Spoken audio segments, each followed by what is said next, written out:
तो चलिए देखते हैं आज का जो हम लोग का टॉपिक होने वाला है वो दुर्घटना के रिगार्डिंग है, एक्सीडेंट है ना। एक्सीडेंट, उसके बाद हम लोग उसकी सुरक्षा पे भी बात करेंगे कि इसको हम लोग सेफ्टी कैसे कर सकते हैं और दुर्घटना का होने का मुख्य कारण क्या है हम लोग का। ये जनरली इस पे क्वेश्चन आते हैं, थोड़ा बहुत एक दो क्वेश्चन आ गया तो आ गया, उससे ज्यादा क्वेश्चन नहीं आएगा, है ना। लेकिन फिर भी हम लोग इसको जो है नेग्लेक्ट करके नहीं चलेंगे, इसको हम लोग सभी चीज यहाँ पर देखते हुए चलेंगे एक एक करके, है ना। मैं आपके इसीलिए मैं एक भी चीज आप लोग को छोड़ने वाला नहीं हूँ, उसके लिए आप लोग टेंशन मत लीजिए।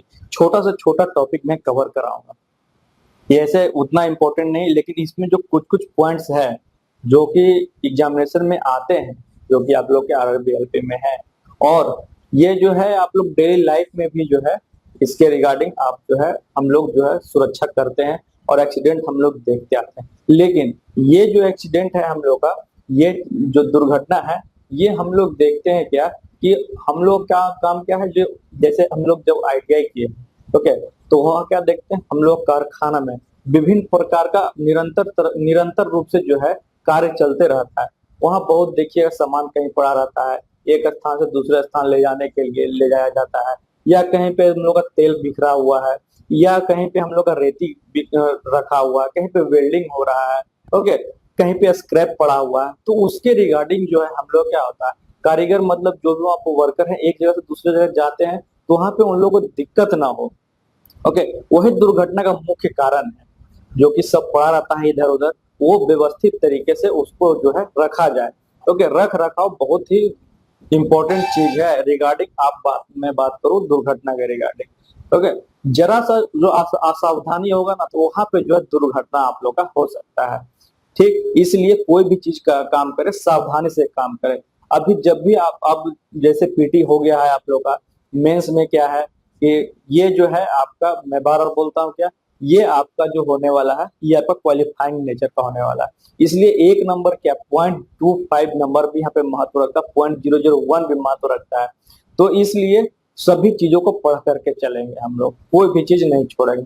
तो चलिए यहाँ उसी वही चीज को देखने के लिए हम लोग आज पहले दुर्घटना देख लेते हैं। मैंने आप लोगों को तो इंट्रो दे दिया, दुर्घटना क्या होता है। कोई भी जरा सा भी असावधानी से जो भी काम कीजिएगा वो दुर्घटना कारण बन सकता है।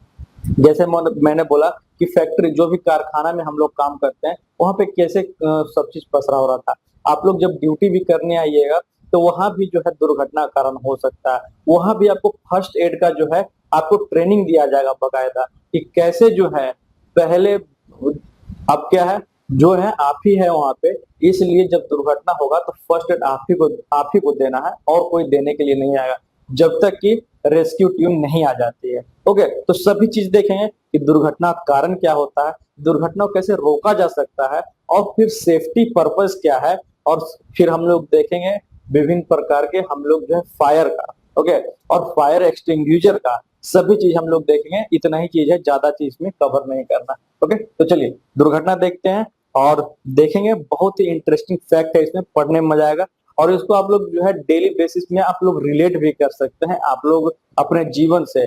और अभी जो मैं बोल रहा हूँ, अभी जो आइएगा आप लोग ड्यूटी पे ना, तब भी आप लोग उससे उसको रिलेट कर सकते हैं। ओके, ये ऐसा चीज है कि ये भूलने वाला नहीं है। तो सबसे पहले आता है कि दुर्घटनाओं के कारण के बारे में जानते हैं हम लोग कि दुर्घटना का कारण आखिर होता क्या है। देख रहे हैं कितने सारे कारण है, असावधानी, अरुचि, जल्दबाजी, अज्ञानता, उत्सुकता, असुरक्षित हस्त औजार, असुरक्षित लेआउट, काम करने का गलत तरीका, स्वच्छता की कमी, अनुशासन की कमी, असुरक्षित पहनावा, प्रकाश की अनुचित अव्यवस्था, खतरे वाले पदार्थ के लिए विशेष सावधानी न होना, अस्वस्थता या थकान, नशे की आदत। ओके, तो ये इतनी सारी चीजें हैं यहाँ पर।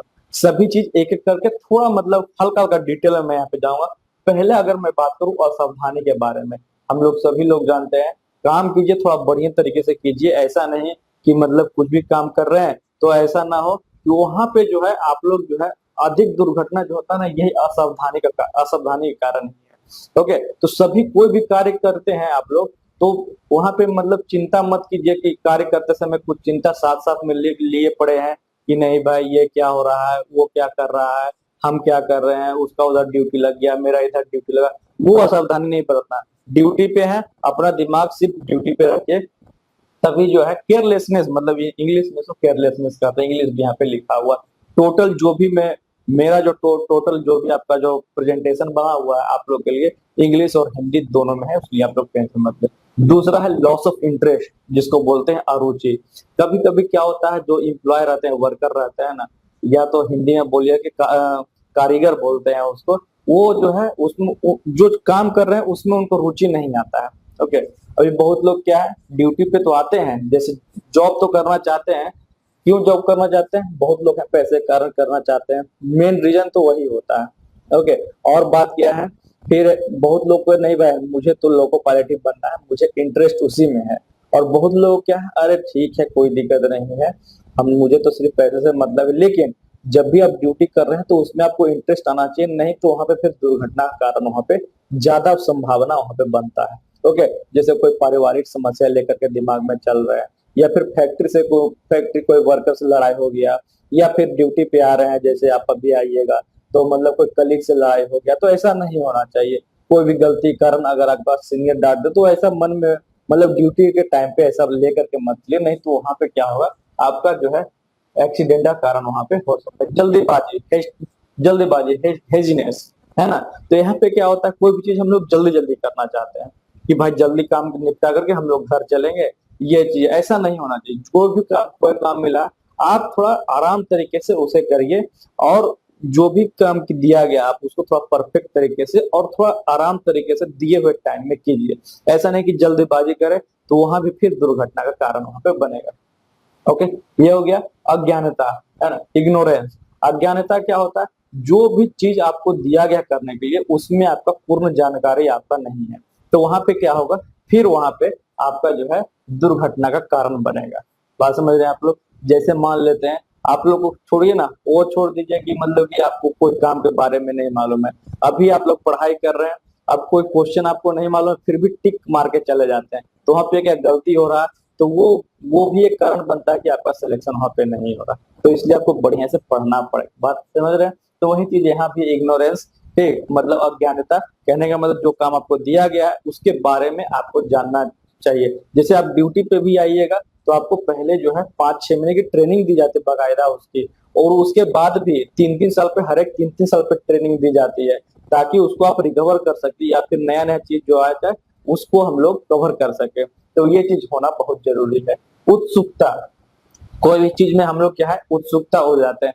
हम लोग क्या है, मानव स्वभाव ऐसा है ना, बसा हुआ है ना, जो मतलब उत्सुकता उत्सुकता आ जाता है, ठीक। लेकिन ये जो जो भी हम लोग काम कर रहे हैं वो उस पे जो है ये चीज अंकुश लगा देता है। ओके, ये उत्सुकता जो है क्या करता है ना, जो काम हम लोग कर रहे हैं ना उस पे ये अंकुश लगा देता है, जिससे क्या होता है, हम लोग का दुर्घटना कारण वहां पे बनता है। तो ये सब चीज यहाँ पे। उसके बाद है असुरक्षित हस्तौजा, अनसेफ हैंड टूल। अभी हैंड टूल के बारे में पूरा डिटेल तरीके से मैंने आपको बता दिया है, वो भी आप दे सकते हैं। हैंड टूल बहुत ही इंपॉर्टेंट जो है टॉपिक रहता है हम लोग का, इस सभी ट्रेड में पूछा जाता है, उसके लिए आप लोग टेंशन मत लीजिए, ठीक। तो असुरक्षित हस्त औजार यहाँ पर मतलब कहने का मतलब है कि आपका पास जो भी मतलब कि मशीन मशीन को यूज करने के लिए जो भी हैंड टूल आपको अवेलेबल करवाया गया है, वो आपका उसका रख रखाव ठीक तरीके से नहीं हुआ है, या फिर बोल सकते हैं एक समय पे उसको चेंज करना भी जरूरी है, क्योंकि वो खराब हो जाता है। ओके, तो जैसे मतलब कि मान लेते हैं फाइल यूज करते हैं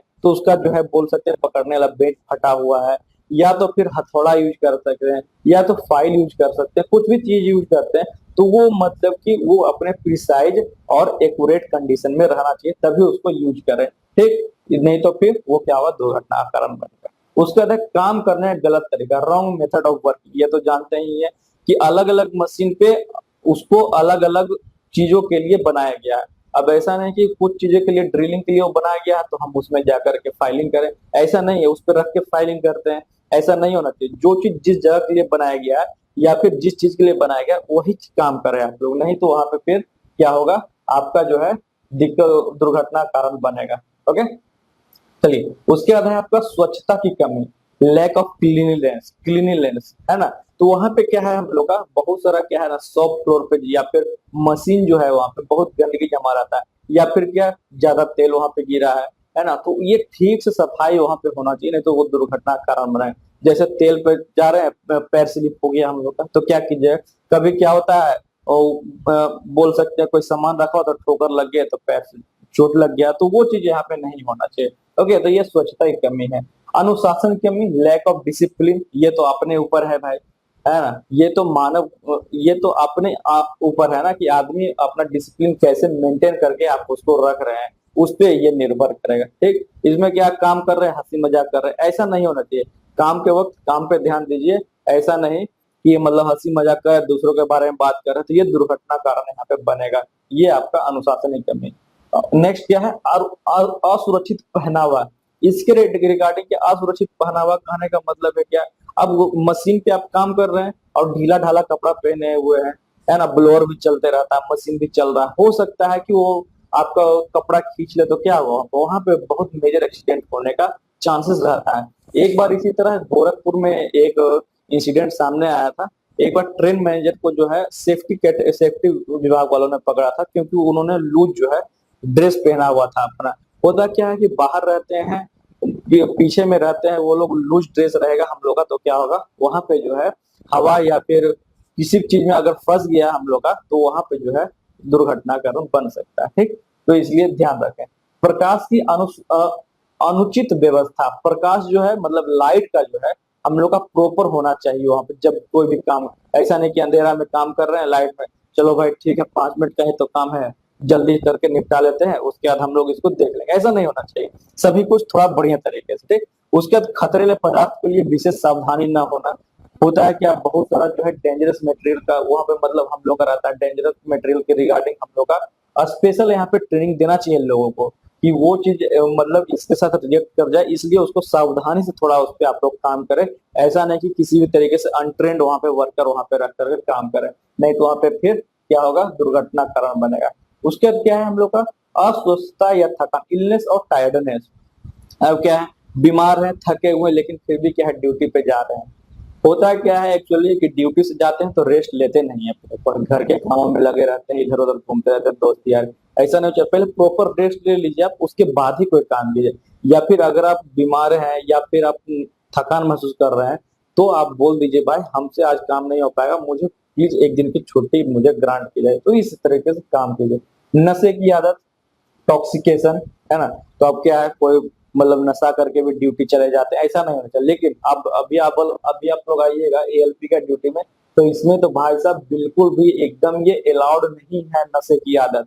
ऐसा क्यों मैं बोल रहा हूँ, क्योंकि जब भी आप ड्यूटी ऑन कीजिएगा, तब आपका ब्रेथ एनालाइजर किया जाएगा कि आपने कोई अल्कोहल पदार्थ तो नहीं लिया, नशे की पदार्थ। और जब ड्यूटी ऑफ कीजिएगा फिर भी लिया जाएगा कि इन बिटवीन आपने जो है ड्यूटी में कुछ मतलब नशे की नशा नशा किया है कि नहीं। तो इसलिए यहाँ पे कोई भी चारा नहीं है आपका, ये जान लीजिए, क्योंकि सेफ्टी कैटेगरी से पूरा जुड़ा हुआ है ये आरआरबीएल पे। या फिर कुछ भी आप लोग डीआरडीओ में जाइएगा, या फिर आपका सेल में है, भेल में है, जो भी, तो ये बात समझ रहे हैं आप लोग। देखिए यहाँ पे कुछ जो है मैंने यहाँ पर फिगर यहाँ पे लगाया, जैसे कि यहाँ पे हथौड़ा तो है ये, लेकिन ये क्या है यहाँ पे, इसका जो हम लोग का हैमर का जो बोल सकते हैं बेट है, वो फटा हुआ हथौड़े का।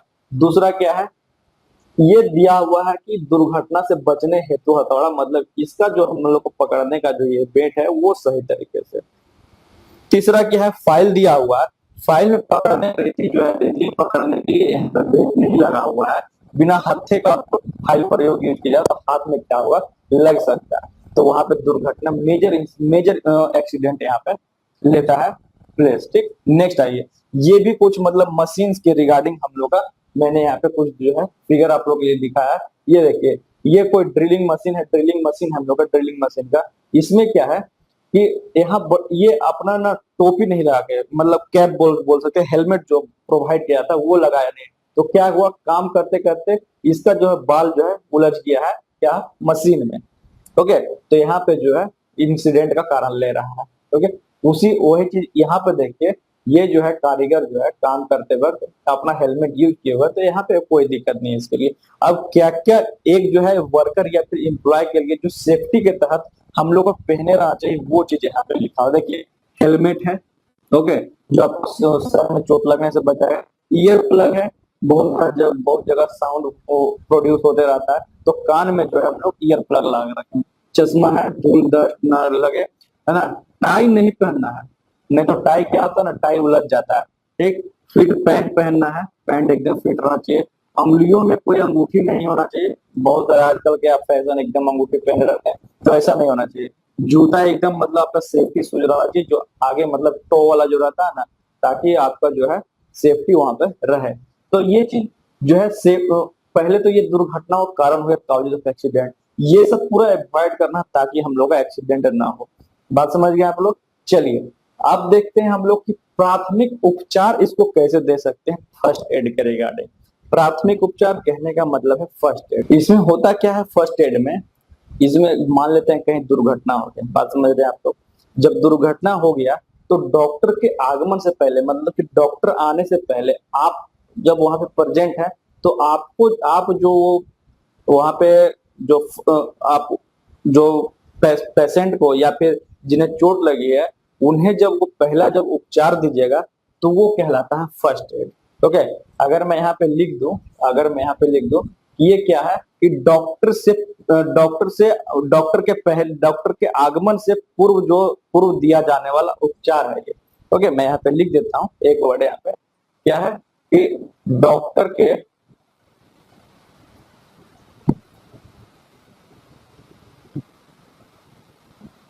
आने के पूर्व दिया जाने वाला उपचार।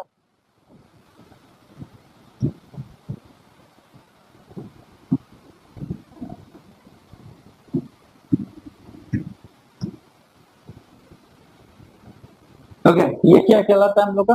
फर्स्ट एड कहलाता है। जब मतलब डॉक्टर अभी अवेलेबल नहीं है, उससे पहले क्या मतलब हम लोग ऐसे उसको छोड़ देंगे? जब इसलिए हम लोग क्या है ट्रेनिंग दिया जाता है, मैं बोल रहा हूँ फर्स्ट एड का आप लोगों को ट्रेनिंग दिया जाएगा। ओके, जब भी आप लोग जो है ट्रेनिंग में आएंगे तो लास्ट दिन जो है एक दो दिन का आपको फर्स्ट एड का ट्रेनिंग दिया जाएगा। तो इसमें होता क्या है कि ये प्राथमिक उपचार का कहलाता है। इसमें क्या होता है, आपके पास एक किट बैग होगा रहता है, उसमें छोटा छोटा चीज रहता है, जैसे डेटॉल रहेगा, बर्नॉल रहेगा, ओके, रुई रहती है, डेटॉल रहता है, स्ट्रेचर तो नहीं मौजूद रहता है, ओके, उसके बाद बैंडेज रहता है, या कुछ उसमें जो है मेडिसिन भी रखे रहते हैं। तो ये सारा चीज उपलब्ध रहता है, और उससे आप जो है कुछ कुछ चीजें, जैसे किसी को थोड़ा चोट लग गया सर में, तो उसे रुई से डेटॉल से आप साफ करके थोड़ा सा उसको राहत दे सकते हैं, और थोड़ा उसे संतावना भी दे कि आप लोग टेंशन मत ले, अभी जो है डॉक्टर अभी आने वाले हैं, आप लोग टेंशन ना ले। ओके, तो अगर यहाँ पे एक चीज है, यहाँ पे जनरली जो होता है विद्युत का झटका या फिर अन्य किसी दुर्घटना से जब चोट लग जाता है या फिर दुर्घटना हो जाता है, तो क्या कर सकते हैं यहाँ पे? देखिए तीन चार पॉइंट है, ये मैं यहाँ पे आप लोग को बता रहा हूँ। क्या है, मैं क्या बोल रहा हूँ, विद्युत या फिर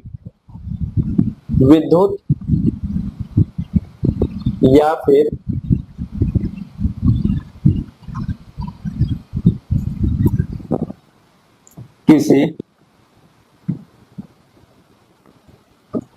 अन्य चीज से दुर्घटना।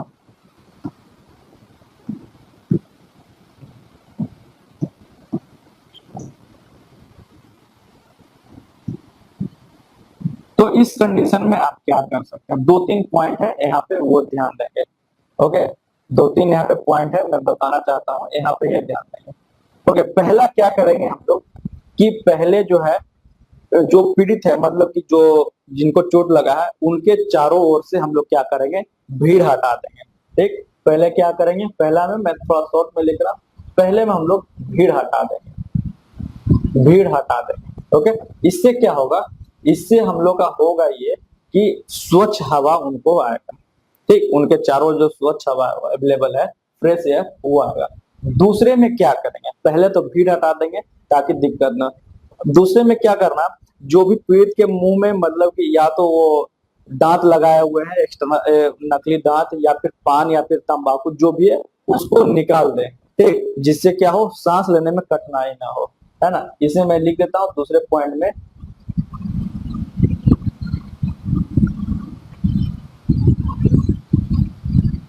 दूसरे पॉइंट में क्या है कि दूसरे पॉइंट में है मुंह से अतिरिक्त चीजें निकाल दें।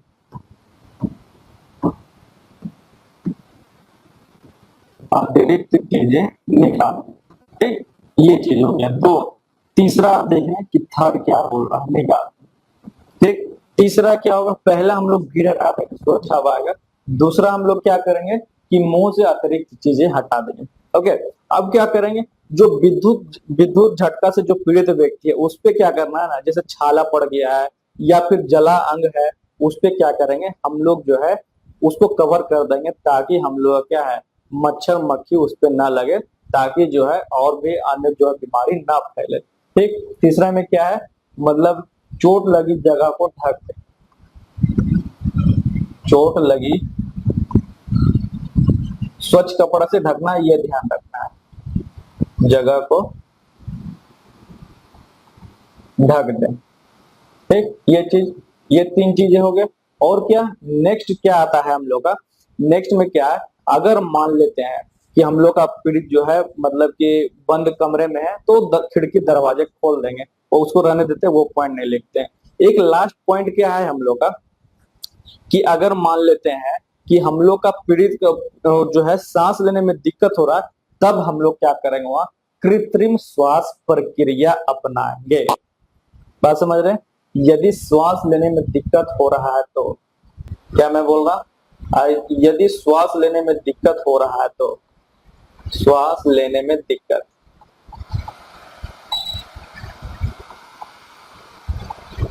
ओके, तो इस कंडीशन में क्या करेंगे हम लोग, कृत्रिम श्वास प्रक्रिया दैट इज आर्टिफिशियल रेस्पिरेशन को हम लोग जो है यूज करेंगे। इसमें चार विधि, यही चीज मैं बताना चाह रहा था, ये तो इसको बताने के लिए समझाने के लिए सिर्फ मुझे ये चीज आप लोगों को बताना पड़ा। ठीक, क्या है इसमें चार विधि, सेल्विस्टर विधि, सेपर विधि, मुंह से मुंह में हवा भरना और कृत्रिम श्वास यंत्र द्वारा। ठीक, ये चारों चीजें हम लोग थोड़ा डिटेल में देखेंगे और कैसे दिया जाता है और कब कब ये चीज दिया जाता है। ओके, तो सबसे पहला हम लोग का है सेल्विस्टर विधि।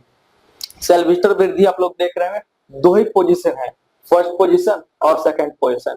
पहले तो ये जान लेते हैं हम लोग, पहले तो ये जान लेते हैं कि सेल्विस्टर विधि का हम लोग प्रयोग कब करेंगे। इसका प्रयोग हम लोग उस टाइम करते हैं जब पीड़ित पीड़ित का जो है छाती पर छाला, बात समझ रहे हैं आप लोग, या आप बोल सकते हैं पीड़ित के सीने पर छाले हो। ठीक, ये इसमें मैं लिख देता हूं कि जब सीने पर छाले हो, तब हम लोग जो है सेल्विस्टर विधि का यूज करेंगे। क्या करेंगे, सेल्विस्टर विधि का यूज करेंगे, ये चीज ध्यान देना है। ऐसा नहीं कि कोई भी हम लोग मेथड कहीं भी यूज कर देंगे, ये चीज दिक्कत नहीं है, ये कभी कभी क्वेश्चन पूछ भी देता है। ठीक, देखिए अब देखते हैं प्रोसेस, देखते हैं पहला पोजीशन क्या है। पहला पोजीशन देख रहे हैं हम लोग क्या किए हैं, मतलब पीड़ित जो है हम लोग का जो पेशेंट है उसको हम लोग क्या करेंगे, लिटा देंगे और उसका जो हम लोग का दोनों का हाथ है उसको हम लोग बेंड कर देंगे इस तरह से, और अपने हाथ से अपना जो नी है हम लोग उसके सर के पीछे रखेंगे और अपना जो हाथ पूरा सीधा करके उसके दोनों हाथों को पकड़ेंगे। ओके, और धीरे धीरे मोड़ेंगे, धीरे धीरे मोड़ करके इस तरह रख लेंगे। ये प्रथम स्थिति है इसका, क्या बोला मैंने, ये हम लोग का प्रथम स्थिति है। पहले क्या करना है, पहले तो इसका मतलब हाथ धीरे धीरे मोड़ करके हम लोग अपना क्या करें, घुटने पे बैठ के सर के पीछे बैठना है। ओके, दूसरा पोजीशन में क्या करेंगे, देखिए दूसरे पोजीशन हम लोग क्या कर रहे हैं, ये तो फर्स्ट पोजीशन हो गया हम लोग का, ये सेकंड पोजीशन। दूसरा पोजीशन में हम लोग क्या करेंगे, प्रेशर डालते हैं, दबाव डालेंगे। दबाव इसलिए डालेंगे कि हम लोग का जो भी मतलब कि फेफड़ा में जो हम लोग का खराब हवा है वो जो है बाहर निकले और फ्रेश एयर अंदर आए, तभी तो हम लोग का ठीक होगा, तभी तो वो चीज हम लोग का सही होगा। तो प्रथम स्थिति में हम लोग क्या किए कि दोनों जो है मतलब कि इसका जो है हाथ जो है हम लोग जो है धीरे धीरे मोड़ करके यहाँ पे रख दिया और पकड़े। ठीक, द्वितीय स्थिति में क्या करेंगे हम लोग जो है उस पे जो है सीने पे उसका कुछ दबाव देंगे, मतलब कि प्रेस करेंगे। ओके, और क्या करेंगे, फिर 2-3 सेकंड के बाद हम लोग दबाव हटा लेंगे, ऐसा नहीं कि दबाते रहे तो फिर दिक्कत हो जाएगा वहां पे। बात समझ रहे हैं, मतलब हंसी मजाक वाली बात नहीं है, ये पूरा सेफ्टी से रिलेटेड है। ओके, उसमें क्या करेंगे, धीरे धीरे हम लोग दबाव डालेंगे और ये प्रक्रिया को हम लोग कितना बार करेंगे, तो 10 से 12 बार करते हैं। क्या बोला मैंने, इस प्रक्रिया को कितना बार करेंगे, तो 10 से 12 बार प्रति मिनट करेंगे, 1 मिनट में 10 से 12 बार। ओके, तब तक दोहराते रहेंगे इसको जब तक वो जो है व्यक्ति जो है कॉन्शियस ना हो जाए। ओके, उसका जो है श्वास प्रक्रिया रेस्पिरेशन उसका सामान्य ना हो जाए। ठीक। तो और जब तो ये चीज यहाँ पे सेल्वेस्टर विधि में ये चीज यहाँ पे जानना था। पहले तो ये जानना था कि जब भी सीने पर जब छाल पड़े तभी हम लोग सेल्वेस्टर विधि का यूज करेंगे। और पहला विधि में क्या करना है, हम लोग अपने बेंट ओवर मतलब कि नी पर हम लोग घुटने पर बैठ करके उसका हाथ मोड़ करके और धीरे धीरे दबाव डालेंगे 10 से 12 बार प्रति मिनट। ठीक, दबाव डालेंगे और फिर छोड़ेंगे, दबाव डालेंगे और फिर छोड़ेंगे, ऐसे 10 से 12 बार प्रति मिनट करना है जब तक कि उसका जो है श्वसन प्रक्रिया रिस्पिरेशन प्रोसेस का सामान्य ना होता है। इससे होता है क्या ना, इसे दाबने से क्या होता है, फेफड़ा का जो अंदर का जो हवा है अटका हुआ वो बाहर निकलेगा और जो फ्रेश एयर है वो हम लोग का इन करेगा। ओके, तो ये सेल्वेस्टर विधि था। चलिए नेक्स्ट आइए सैफर विधि, है ना, सैफर मेथड। तो सैफर मेथड हम लोग क्या होता है ना, जब पीड़ित के पीठ पे छाला पड़े, बात समझ रहे, जब पीड़ित के पीठ पर छाला पड़ेगा ना तब हम लोग क्या करेंगे, पीठ पर छाले पड़े तब हम लोग क्या करेंगे, तो हम लोग सैफर विधि का यूज करेंगे।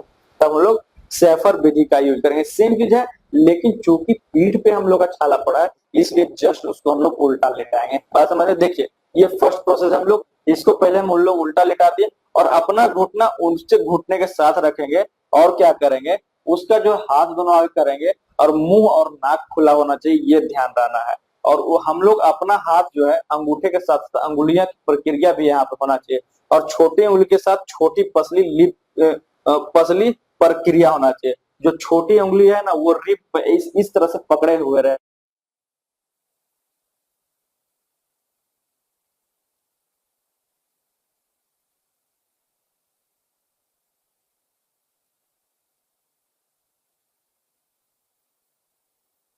देख रहे हैं, ये हम लोग का एक संपूर्ण 90 डिग्री में हम लोग करके रखेंगे। ठीक, तो ये चीज यहाँ पर और क्या करेंगे, इसको भी हम लोग जो रेट ऑफ जो रिस्पिरेशन हम लोग को देना है ये भी 10 से 12 बार प्रति मिनट कर देना है। 10 से 12 बार प्रति मिनट देना है, छोड़ना है जब तक कि इसका जो है श्वसन प्रक्रिया इसमें जो है क्या हो, हम लोग का सामान्य ना हो जाए। तो ये दो चीज हो गया। पहला कंडीशन मैंने बताया क्या कि जब सीने पर छाला पड़ा हो तब हम लोग सेल्वेस्टर विधि, और जब पीठ पर छाला पड़ा हो तो सैफर विधि का यूज करेंगे। ओके, ये चीज इतना चीज जानना है। तीसरा क्या है जो कि बहुत महत्वपूर्ण, माउथ टू माउथ रिस्पिरेशन, मुंह से हवा भरना, मुंह से हवा भरना। ओके, तो ये चीज बहुत ही मतलब कि बढ़िया है और बहुत ही मतलब कि इफेक्टिव भी बोल सकते हैं। और जो सेल्विस्टर या फिर जो हम लोग साइफर विधि अपनाते हैं ना उसमें मतलब कि बोलता है कि ऐसा बोला जाता है कि 15 मिनट, 20 मिनट, 25 मिनट, आधा बुक में जैसा लिखा हुआ कि घंटों घंटों तक भी मतलब कि वो प्रक्रिया दोहराना पड़ता है। लेकिन मुंह से मुंह में हवा भरना ये थोड़ा ज्यादा इफेक्टिव है और दोनों के तुलना में। ओके, ये जो है इस प्रक्रिया में देखिए प्रथम पोजीशन क्या है, पहले जो है व्यक्ति को हम लोग पीठ के बल लेटा करके उसके नीचे एक उसके सर के नीचे या फिर गला के नीचे बोल पीठ के नीचे तकिया लगा देंगे। ओके, इस तरीके से उसके बाद क्या करना है जरा देखिए, उसके बाद ऐसा नहीं कि डायरेक्ट मुंह से मुंह में हवा भर देंगे। पहले क्या करना है, पहले तो आपको जो है मुंह को ठीक से साफ करना है। ओके, मुंह को क्या करना है, साफ करना है, ये चीज ध्यान रखना है आपको। मुंह को साफ करना है, उसके बाद क्या करना है, एक साफ कपड़ा रखना है मुंह पे। ओके, साफ कपड़ा मुंह पर रखें, सूती का कपड़ा हो थोड़ा बढ़िया रहेगा, साफ कपड़ा मुंह पे रखें। ओके, ये चीज उसके बाद ही उसमें क्या करेंगे, हम लोग माउथ टू माउथ रिस्पिरेशन देंगे। ओके, और क्या इसमें भी सेम चीज होता है कि जो जैसे हम लोग एयर उसमें और क्या अचानक हम लोग देंगे उसको। ठीक, हम लोग क्या करते हैं मुंह से मुंह जब हम लोग रिस्पिरेशन करते हैं तो क्या करेंगे अचानक उसमें हवा डालेंगे ताकि जो है हम लोग उसके जो फेफड़ा फूले और जो है और क्या है फिर उसको हम लोग ऐसा मुंह से मुंह लगाएंगे ताकि हम लोग का जो है हवा जो है बाहर नहीं आना चाहिए, हवा अंदर ही जाना चाहिए, तभी जो है वो इफेक्टिव होगा वहां पे। ठीक, ये सेम चीज यहाँ भी इसका जो रेट है 10 से 12 बार प्रति मिनट, इसको भी हम लोग यूज करेंगे। रेट ऑफ रेस्पिरेशन सेम है लेकिन इफेक्टिव थोड़ा ये ज्यादा रहता है मुंह से मुंह का रेस्पिरेशन, मतलब माउथ टू माउथ रेस्पिरेशन, ये बहुत ही बढ़िया इफेक्टिव।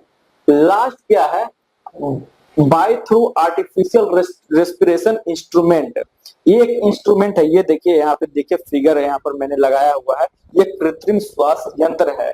इसके द्वारा इसमें क्या होता है ना, जैसे मान लेते हैं कि ये सब सेल्वेस्टर विधि, सेफर विधि या फिर माउथ टू माउथ रेस्पिरेशन से नहीं हुआ, ये चीजें जनरली जो है आपको हॉस्पिटल में मिलेगी, ऐसे जनरली अवेलेबल नहीं है।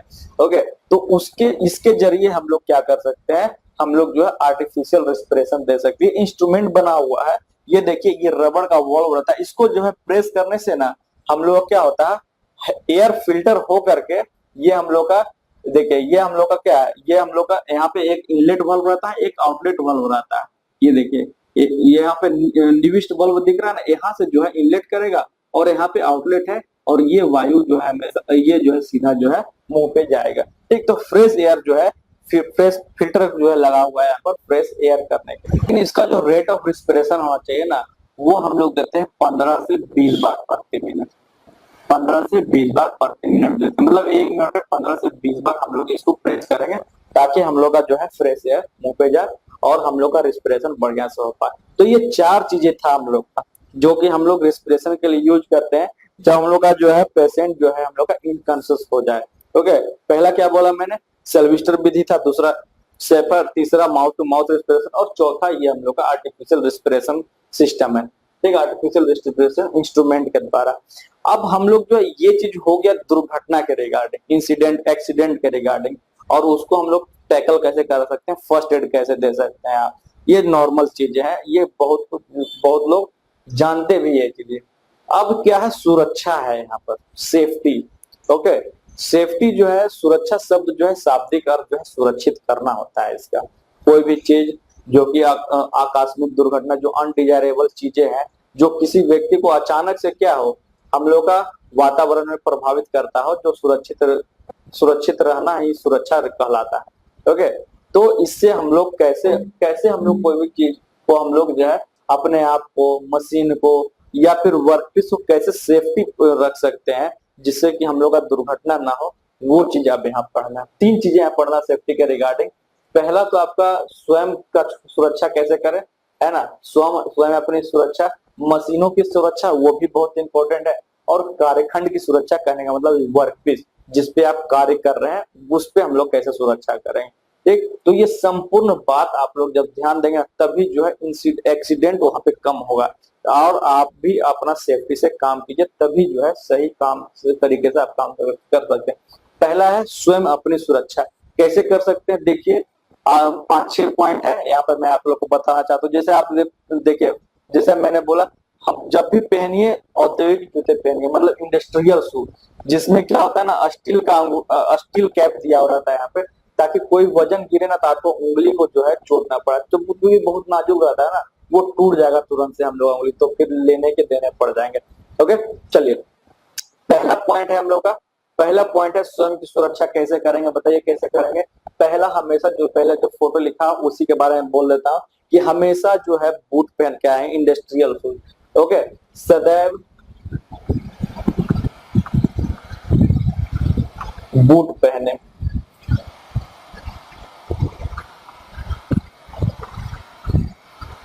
ठीक, ये तो पहला पॉइंट हो गया। दूसरा पॉइंट बोल के, ये तो मैंने फिगर में यहाँ पे दिखा दिया था। ओके, और क्या है, कभी भी जो है ढीला कपड़ा या फिर टाई ना पहन करके आए, तो जिससे कि आपको क्या हो, दुर्घटना हो मशीन पर चलते चलते। ओके, ढीले या फिर ढीले कपड़े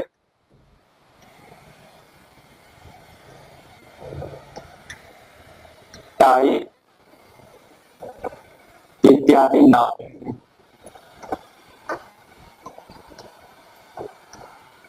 ठीक, ये चीज हो गया दूसरा पॉइंट।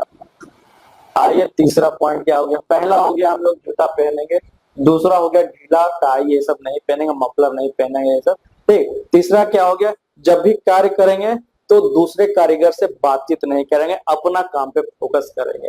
ओके, बात समझ रहे हैं, ताकि मन लगा काम करेंगे जिससे कि हम लोग एक्सीडेंट ना हो। दूसरे कारीगर से बातचीत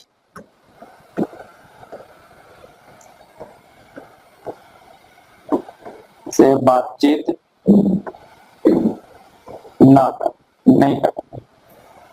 नहीं करेंगे। ठीक, ये हो गया थर्ड पॉइंट। नेक्स्ट पॉइंट बताइए, 3 पॉइंट हो गया। नेक्स्ट पॉइंट बताइए कि कोई भी मशीन जब भी हम लोग ऑपरेट करेंगे तो उसका हम लोग पूर्ण जानकारी रखें। ओके, मशीन के बारे में पूर्ण जानकारी, मशीन के बारे में, मशीन के बारे में पूर्ण जानकारी, पूर्ण जानकारी। ठीक, ये हो गया हम लोग का फोर्थ पॉइंट। नेक्स्ट क्या बोलिए, नेक्स्ट क्या बोलिए, क्या होगा?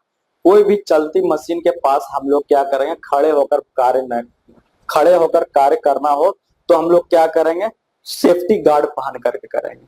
ओके, सेफ्टी गार्ड जैसे आपका हो गया हेलमेट हो गया, कान में जो है ईयरबड लगाएंगे। ओके, ये सब चीज आप लोग, मैं यहाँ पे लिख देता हूँ क्या, कार्य करते समय, कार्य करते समय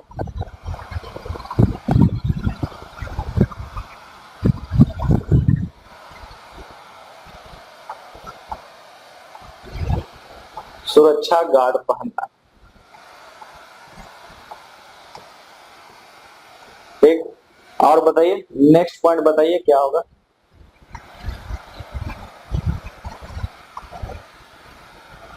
नेक्स्ट पॉइंट बताइए क्या होगा। नेक्स्ट पॉइंट, नेक्स्ट पॉइंट क्या हो जाएगा हम लोग का, जब भी कोई भी चीज हम लोग मान लेते हैं क्रेन चल रहा है, कोई भी लटकता हुआ वजन है, तो उसके नीचे हम लोग खड़े होकर काम नहीं करेंगे। ओके, ये चीज मैं नहीं लिखता हूँ, रहने देता हूँ। ठीक, या फिर कोई भी चीज जैसे चलती हो मशीनें में, जैसे तेल देते समय उसमें क्या करेंगे हम लोग, फनल का प्रयोग करेंगे। ओके,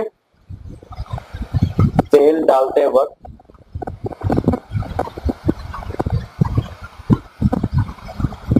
फनल का प्रयोग करेंगे, ये जो कूप कहते हैं हम लोग, फनल का प्रयोग करेंगे ताकि जो है स्प्रेड ना हो। ठीक, नेक्स्ट पॉइंट आइए। नेक्स्ट पॉइंट और कैसे सुरक्षा कर सकते हैं आप लोग, जब भी कोई मतलब कि कोई भी चीज निकलने वाला, जैसे लोहे का छीलन निकलता है, मतलब जो चिप्स निकलता है, ड्रिलिंग करते हैं या फिर हम लोग टर्निंग करते हैं, तो उसमें क्या है, हम लोग उसमें क्या करेंगे, उसमें हम लोग हाथ से ऑपरेट नहीं करेंगे उसको। अगर हाथ से ऑपरेट भी कर रहे हैं तो हम लोग ग्लव्स का प्रयोग करेंगे। ओके, हाथ में ग्लव्स का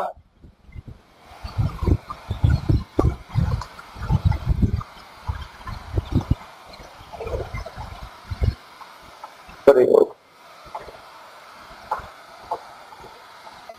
एक और बताइए और क्या कर सकते हैं हम लोग, अधिक जो भी हम लोग का जो वजनदार जो चीज होगा उसको हम लोग ध्यान पूर्वक उठाएंगे, ऐसा नहीं लापरवाही से उठा रहे हैं तो फिर एक्सीडेंट होगा। ठीक, नेक्स्ट पॉइंट क्या है, लास्ट पॉइंट। ओके, अधिक, क्या बोला मैंने, लिखना है यहाँ पे, अधिक वजन वाले चीजों को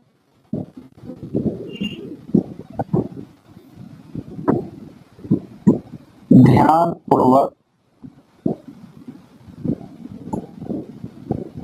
उठाना। तो इतना सारा हम लोग का पॉइंट था रिगार्डिंग जैसे कि क्या है, स्वयं अपनी सुरक्षा कैसे करें। ओके, नेक्स्ट जो है हम लोग का, नेक्स्ट है मशीन का सुरक्षा कैसे करेंगे। ये बताइए कि मशीन का सुरक्षा कैसे करेंगे। तो पहला क्या है, मशीन का सुरक्षा बहुत जरूरी है। मशीन हम लोग का एक्यूरेट और प्रिसाइज रहेगा ही नहीं तो फिर आप क्या कीजिएगा, बात समझ रहे हैं। इसलिए मशीन का भी सुरक्षा होना बहुत जरूरी है। पहला क्या है, सभी मशीन में हम लोग तेल का यूज करके रखें। पहला क्या करेंगे, हम लोग मशीनों पर तेल लगा करें, मशीनों पर तेल लगाना। यहाँ पर मैं लिख देता हूँ मशीनों को लुब्रिकेट करें, मशीनों को लुब्रिकेट रखें।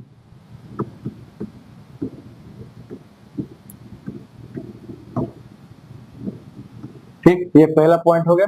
दूसरा और बताइए कि मशीन को कैसे आप लोग जो है सेफ्टी पर्पज से आप लोग रखते हैं। पहला पहला तो लुब्रिकेटर करके रखें ताकि उसमें जंग नहीं लगे और हम लोग उसको बढ़िया से यूज कर पाए। दूसरा क्या है, जब भी हम लोग मशीन को यूज करेंगे तो उसको सुरक्षित जगह रखेंगे। ठीक, मशीनों को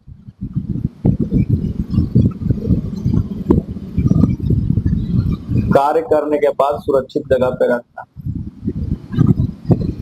कार्य करने के बाद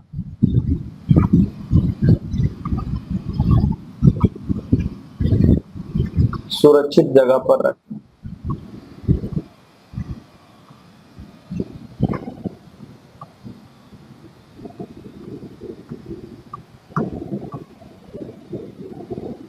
ठीक, जहां उसका जगह है वहीं पे हम लोग उसको रखेंगे। ओके, थर्ड पॉइंट आइए। थर्ड पॉइंट क्या हो जाएगा, पहला मशीन को लुब्रिकेट करके रखेंगे, दूसरा उसको फिर यूज करके सुरक्षित स्थान पर रखेंगे। तीसरा क्या है, चलती मशीन पर हम लोग कोई भी चीज का यूज नहीं करेंगे, कोई भी यंत्र का। ओके, तीसरा क्या है, चलती मशीन पर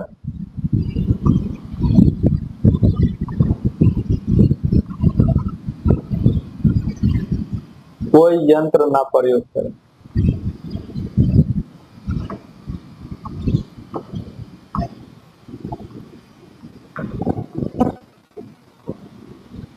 ठीक, ये हो गया आपका। फोर्थ क्या बोल सकते हैं, फोर्थ हम लोग एक तो यंत्र हम लोग यूज नहीं करेंगे।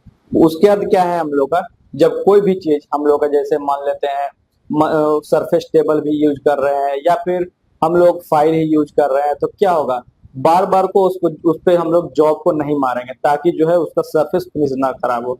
ओके, मैं लिख देता हूँ, सरफेस प्लेट पर काम करते समय सरफेस प्लेट पर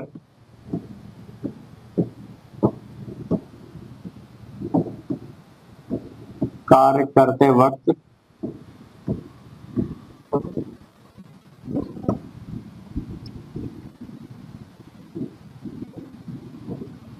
जोर से न मार।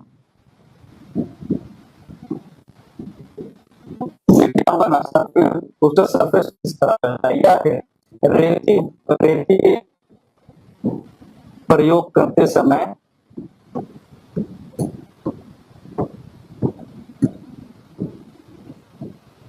बार बार जॉब पे ना मारे, मतलब जॉब लिखता हूं मैं, जॉब पे ना मारे। इससे क्या होगा, हम लोग का फाइल का जो है टीथ खराब नहीं होगा, जिससे हम लोग का बढ़िया होगा। और क्या है फाइल के रिगार्डिंग, और क्या है, जब भी हम लोग रेती यूज करेंगे उससे पहले क्या करेंगे, सॉफ्ट मेटल से उसको साफ कर लेते हैं। ओके, रेती प्रयोग करने से पहले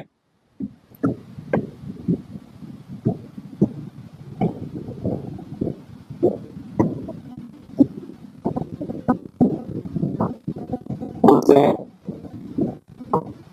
सॉफ्ट धातु से साफ कर लें।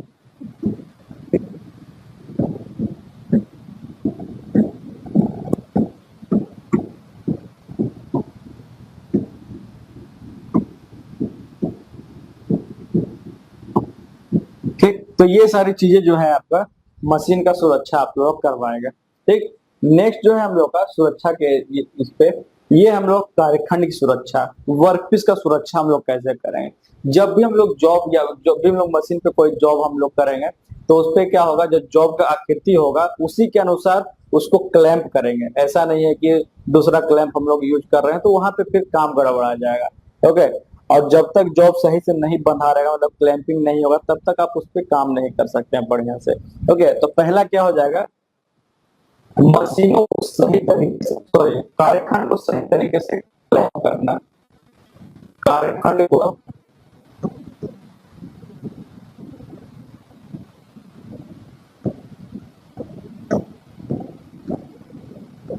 सही तरीके से क्लैंप करना।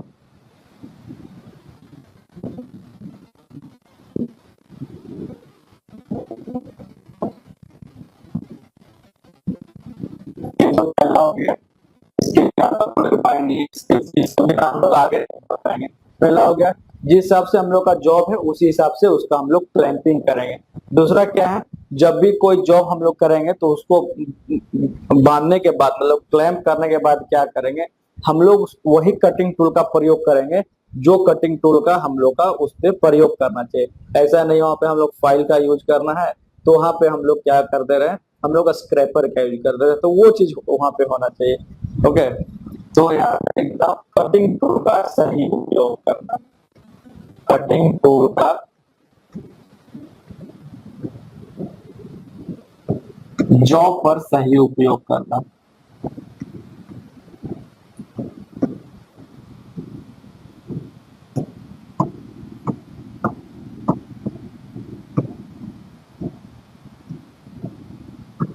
एक तीसरा बताइए, तीसरा क्या होगा, जॉब पर कटिंग टूल का सही उपयोग करना। ठीक, उसके बाद है हम लोग का कि जॉब जब भी बनाएंगे तो हम लोग उसका जॉब का माप बढ़िया से लेंगे, क्योंकि सूक्ष्मता ही हम लोग का शुद्धता का प्रमाण है। ओके, कहने का मतलब क्या है, जब तक हम लोग प्रिसीजन तरीके से उसका माप नहीं लेंगे तब तक आप लोग उसमें हम लोग काम नहीं कर सकते। ओके, तो हम लोग क्या नेक्स्ट क्या लेंगे, जॉब की सूक्ष्मता से माप, जॉब की सूक्ष्मता से माप।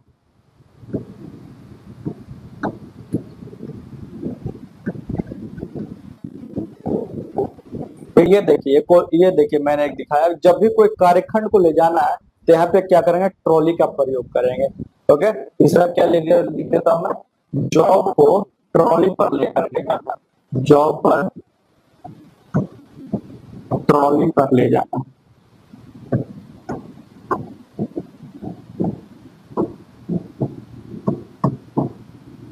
ठीक, तो ये मेजर चार चीजें जो है आपको कार्यखंड से सुरक्षा आप लोगों को दिलवाएगा। ओके, तो ये तीन चीजें जो सुरक्षा के रिगार्डिंग, स्वयं अपनी सुरक्षा जो कि बहुत इंपॉर्टेंट, सेफ्टी ऑफ मशीन, तीसरा सेफ्टी ऑफ वर्क प्लेस, कार्यखंड का सुरक्षा, सभी इंपॉर्टेंट है। लेकिन अभी ये सब के रिगार्डिंग ना क्वेश्चन आपको देगा नहीं, क्वेश्चन अब शुरू होगा जो यहाँ से देगा आपको, सुरक्षा संकेत। ओके, सेफ्टी सिंबल, यहाँ से जो है क्वेश्चंस आपका बनेगा ही बनेगा। इसमें हम लोग देखेंगे चार तरह का संकेत होता है, निषेधात्मक संकेत, अनिवार्य संकेत, चेतावनी संकेत, सूचनात्मक संकेत। ओके, तो इससे क्वेश्चन बनेगा ही बनेगा, एक दो क्वेश्चन रहता ही है। और क्या मैं बोलूं, हर एक ट्रेड में रहता है, क्योंकि ये कॉमन है। मैंने जैसे बताया, हैंड टूल हो गया, या आपका एक्सीडेंट मैनुअल हो गया, सेफ्टी मैनुअल हो गया, फायर एक्सटिंग्विशर वाला हो गया, ओके, स्क्रैपर हो गया, और भी जो बोले जितना भी तरह का टूल्स है सभी कॉमन है, चाहे नहीं वो इलेक्ट्रिशियन ट्रेड हो, फीटर ट्रेड हो, डीजल मैकेनिक हो, टर्नर हो, वेल्डर हो, आरएससी हो, सभी में पूछा जाता है, क्योंकि टूल का तो यूज करना है भाई सभी में। ओके, तो चलिए सुरक्षा संकेत देखेंगे, चार पढ़ना, निषेधात्मक संकेत, अनिवार्य संकेत, चेतावनी संकेत और सूचनात्मक संकेत, एक एक करके सभी देखेंगे। पहला हम लोग का निषेधात्मक संकेत, प्रोहिबिशन ऑफ सिंबल।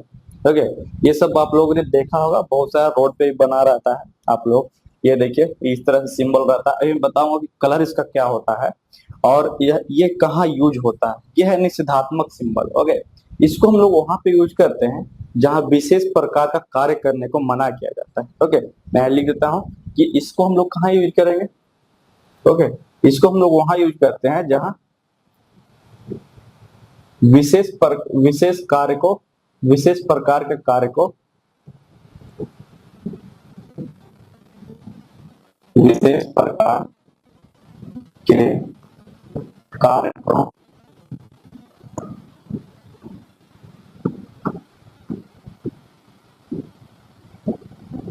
मना करता है। ओके, वहां पे हम लोग यूज करेंगे निषेधात्मक संकेत, that is prohibition symbol. Okay, देख रहे हैं, डू नॉट रन, दौड़ना नहीं है, no smoking zone, okay, no naked flame मतलब आग नहीं जलाना है, साइकिलिंग प्रोहिबिटेड मतलब साइकिल नहीं चलाना है, नो डर्टी क्लॉथ नहीं पहनना है, और नो पेडेस्ट्रियन मतलब पैदल नहीं चलना है। तो ये सब विशेष तरह का कार्य है जो इस सिंबल से दर्शा देते हैं, क्रॉस मार्क है इसमें। ओके, तो ये चीज यहाँ पे है, ये वृत्त में रहता है। ये क्या बोल रहा हूं मैं, ये वृत्त में रहता है, और जो ये वृत्त जो बना रहता है वो हम लोग का रहता है किस कलर का, तो वो हम लोग का रहता है आपका लाल रंग के बॉर्डर का, और जो तथा जो क्रॉस रहता है हम लोग का,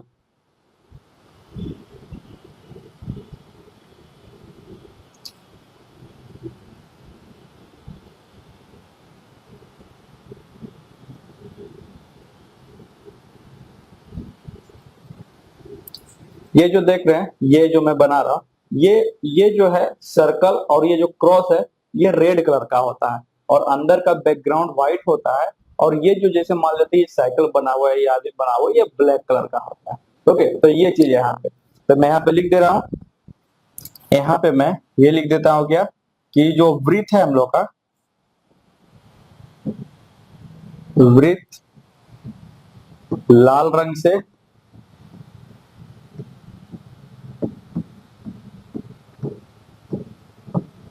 क्रॉस के साथ, क्रॉस के साथ, अथवा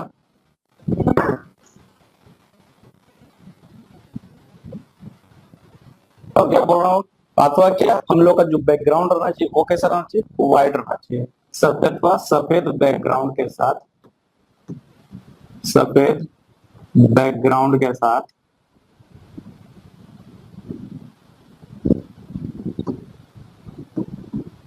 सफेद बैकग्राउंड के साथ, और ये जो बना हुआ रहेगा, ये जो चिन्ह बना हुआ रहेगा वो कैसा, वो काला रंग के साथ। और प्रतीक जो है, प्रतीक काले रंग से।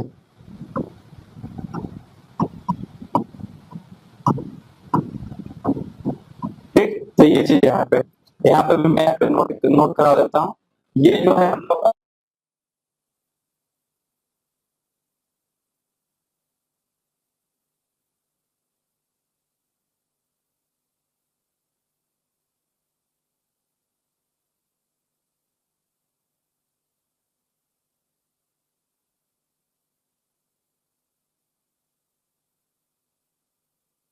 वो ब्लैक कलर से। तो ये हम लोग का निषेधात्मक सिंबल होता है। ये चीज पूछा जाता है कि निषेधात्मक सिंबल में हम लोग कैसा जो है बैकग्राउंड क्या रहेगा कलर, और वो जो अंदर जो प्रतीक बना हुआ है वो किस कलर का रहेगा।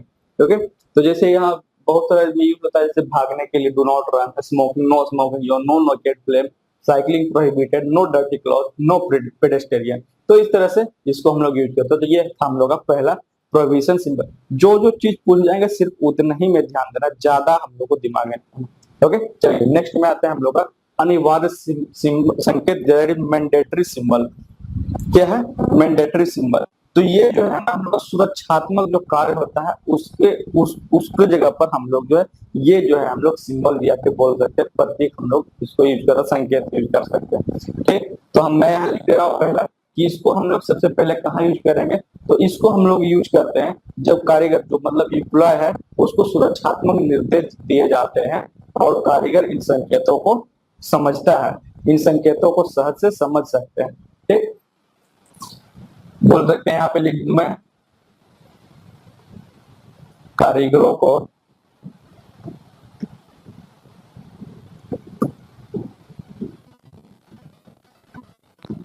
सुरक्षात्मक सुरक्षात्मक हो गया, सुरक्षात्मक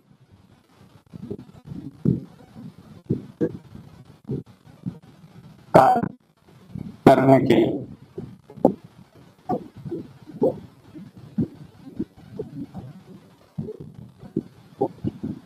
ठीक, सुरक्षात्मक जैसे वियर हेड प्रोटेक्शन, हेलमेट पहन के रखना है, वियर आई प्रोटेक्शन, ग्लासेस पहन के रखना है, वियर ईयर प्रोटेक्शन, कान में जो मैंने बताया था वो पहन के रखना है, फुट प्रोटेक्शन हो गया, हैंड प्रोटेक्शन, ग्लव्स पहन के रखना है, वियर रेसिपरेटर, जहाँ पे हम लोग का बोल सकते हैं गैस वगैरह लीकेज होता है वहां पे मास्क पहन के रखेंगे, वियर सेफ्टी हार्नेस बेल्ट, जहां हम लोग लटकते उटकते हैं वहां पे हार्नेस बेल्ट पहन के रखेंगे, यूज एडजस्टेबल गार्ड है ना, एडजस्टेबल गार्ड, जहां हम लोग का मशीन काम करता है वहां पे गार्ड रहना चाहिए, वॉश हैंड, हमेशा जब भी गंदगी हो तो हम लोग क्या करेंगे, हाथ धो के हम लोग सब कुछ यूज करेंगे। ठीक, ये क्या होता है, इस संकेत को जब हम लोग यूज करते हैं इसमें जो है हम लोग का बैकग्राउंड जो है ब्लू कलर का होता है।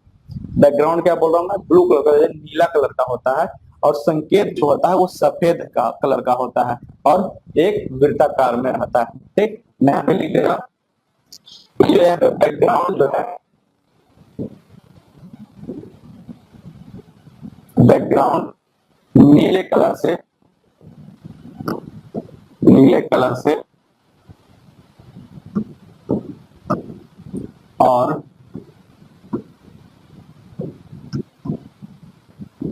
संकेत सफेद कलर से।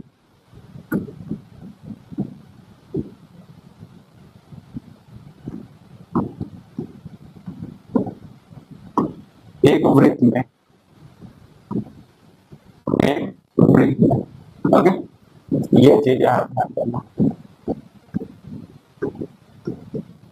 इसका जो है शेप भी याद रखना है किस तरह। आगे देखिए किसी का रेक्टेंगल भी आएगा, तो इसलिए मैं अभी बोल रहा हूँ। तो यहाँ पे क्या हो गया, यहाँ पे हम लोग क्या हो गया, ये जो हम लोग का बैकग्राउंड जो हम लोग क्या, तो ब्लू कलर से, मतलब कि क्या, नीला कलर से, ओके, ये हम लोग का नीला कलर से।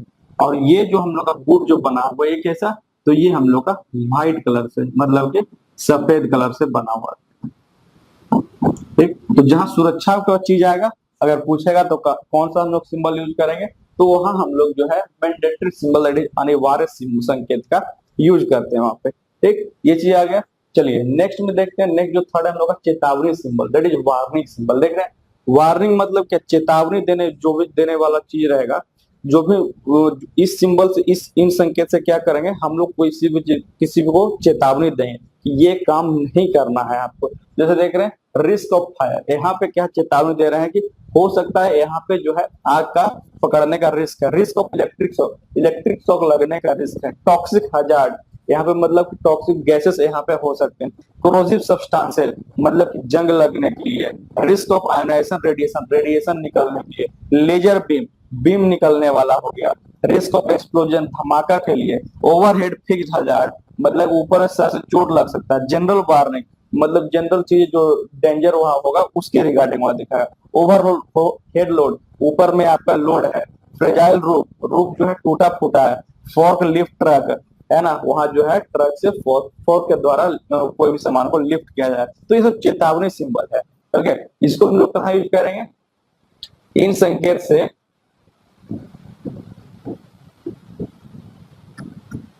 इन संकेत के माध्यम से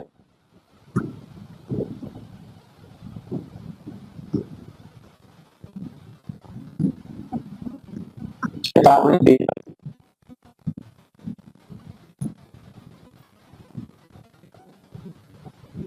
चेतावनी दी जाती है।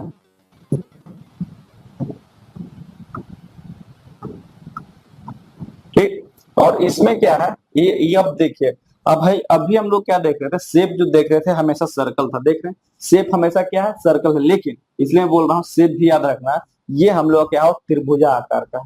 ठीक, तो मैं लिख दे रहा हूँ, त्रिभुजा आकार में,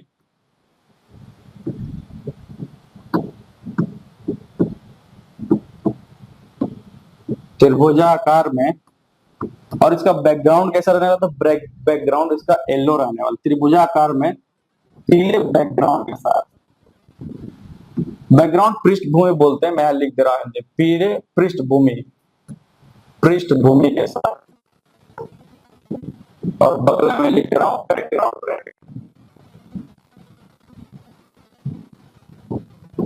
के साथ, एवं जो इसका हम लोग का जो पर संकेत रहेगा वो कैसा कलर में रहेगा, वो ब्लैक कलर में रहेगा के साथ। एवं संकेत जो है, संकेत काले कलर में।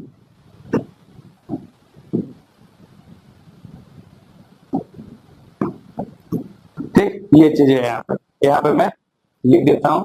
ये जो है हम लोग का क्या, येलो कलर का रहेगा, ये येलो कलर का रहेगा, और ये हम लोग का ब्लैक कलर का रहेगा। और शेप कैसा रहने वाला, तो ट्रायंगल रहने वाला, त्रिभुजाकार रहने वाला। तो ये चीज ध्यान देना है यहाँ पे कि जब भी पूछा चेतावनी सिग्नल, तो इसके माध्यम से हम लोग चेतावनी दे सकते हैं। और ये त्रिभुजाकार में पीले पृष्ठभूमि बैकग्राउंड के साथ में संकेत जो है, संकेत काले कलर में रहने वाला है। ठीक, ये चीज यहाँ पर ध्यान दें। एक लास्ट जो है हम लोग का लास्ट संकेत, सूचनात्मक संकेत, इंफॉर्मेशन सिंबल। ये हम लोग सूचना प्रदान करने के लिए हम लोग इसको हम लोग यूज करते हैं। जैसे कहाँ एग्जिट है, कहाँ एम्बुलेंस के लिए, कहाँ पानी पीने के लिए, कहाँ टेलीफोन के लिए, तो इसके लिए हम लोग इसको यूज करते हैं सूचनात्मक सिंबल। ठीक, इस संकेत से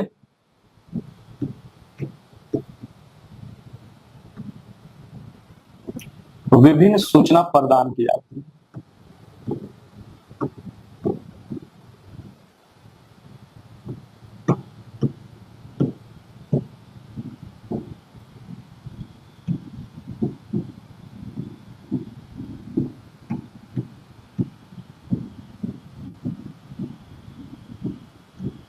ठीक, अब देखिए इसका जो है, अब देखिए इसका शेप जो हम लोग क्या है, इसका शेप जो है हम लोग का स्क्वायर में रहता है, या फिर आपका जो बोल सकते हैं वर्ग में, या फिर आयताकार में रहेगा। और इसका जो बैकग्राउंड रहता है वो व्हाइट रहता है, और जो ये जो सिंबल संकेत रहेगा वो हम लोग का रेड कलर में, लाल कलर में रहने वाला। ठीक, तो ये और पॉइंट मैं लिख दे रहा हूँ, एक और पॉइंट क्या हो जाएगा, वृत्त, सॉरी वृत्त मैंने लिख दिया, यहाँ पर वर्ग होगा, वर्ग अथवा आयताकार,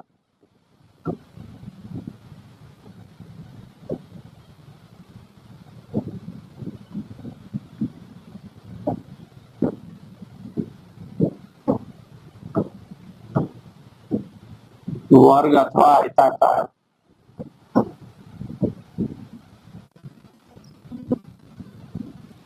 आयताकार शेप में, मतलब आकार में, ओके शेप में। ऐसा बैकग्राउंड कैसा रहेगा, बैकग्राउंड जो है हम लोग का, बैकग्राउंड जो हम लोग का रहने वाला क्या रहेगा, बैकग्राउंड हम लोग रहेगा व्हाइट कलर का, सफेद कलर का। ठीक, और जो हम लोग का संकेत रहेगा, संकेत जो कि सिंबल बोल रहे हैं हम लोग, ये रहेगा हम लोग का कैसा, कौन कलर का, तो ये हम लोग का रहेगा रेड कलर का, लाल कलर का। ठीक, जो कि यहाँ पे लिखा हुआ देखिए रेड कलर का और ये व्हाइट कलर का।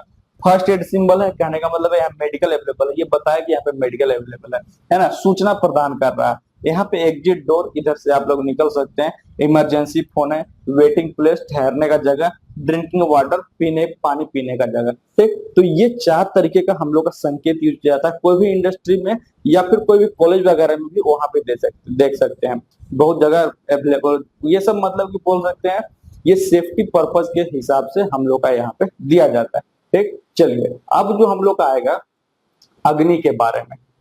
अग्नि कहने का मतलब फायर, जो कि बहुत ही इंपॉर्टेंट रोल प्ले करता है कहीं भी, कोई भी इंडस्ट्री हो गया, या फिर अभी आप लोग आइएगा रेलवे में उसमें भी आएगा, ओके, या फिर आप लोग अभी जो भी स्कूल कॉलेज में पढ़ते हैं उसमें भी आप लोगों ने देखा होगा कि फायर देखते हो, या तो बाल्टी में जो है पानी भी रहता है, आपका स्टैंड भी रहता है, कहीं कहीं फायर एक्सटिंग्विशर भी रहता है। तो अलग अलग चीजों को बुझाने के लिए अलग अलग चीजें यूज करना पड़ता है, उसके लिए हम लोग जो है पहले तो आग के बारे में पढ़ना पड़ेगा कि कैसा किस तरह का आग है वो, और फिर उसको बुझाने के लिए हम लोग किस चीज का वहां पे यूज करने वाला है। ठीक, जैसे देखिए causes of fire in workshop, यहाँ पे लिखा हुआ 7-8 पॉइंट है यहाँ पे कि किस वजह से जो है हम लोग का जो भी कार्यशाला, जो कि वर्कशॉप हो गया, स्कूल हो गया, जो भी कॉलेज में हम लोग का जनरली तो हम लोग क्या है, जैसे ITI करते हैं तो कार्य वर्कशॉप में ही हम लोग देखेंगे, तो उसी के रिगार्डिंग यहाँ पे लिखा हुआ है कि कार्यशालाओं में आग लगने का मुख्य कारण यहाँ पे क्या है वो चीज देखते हैं।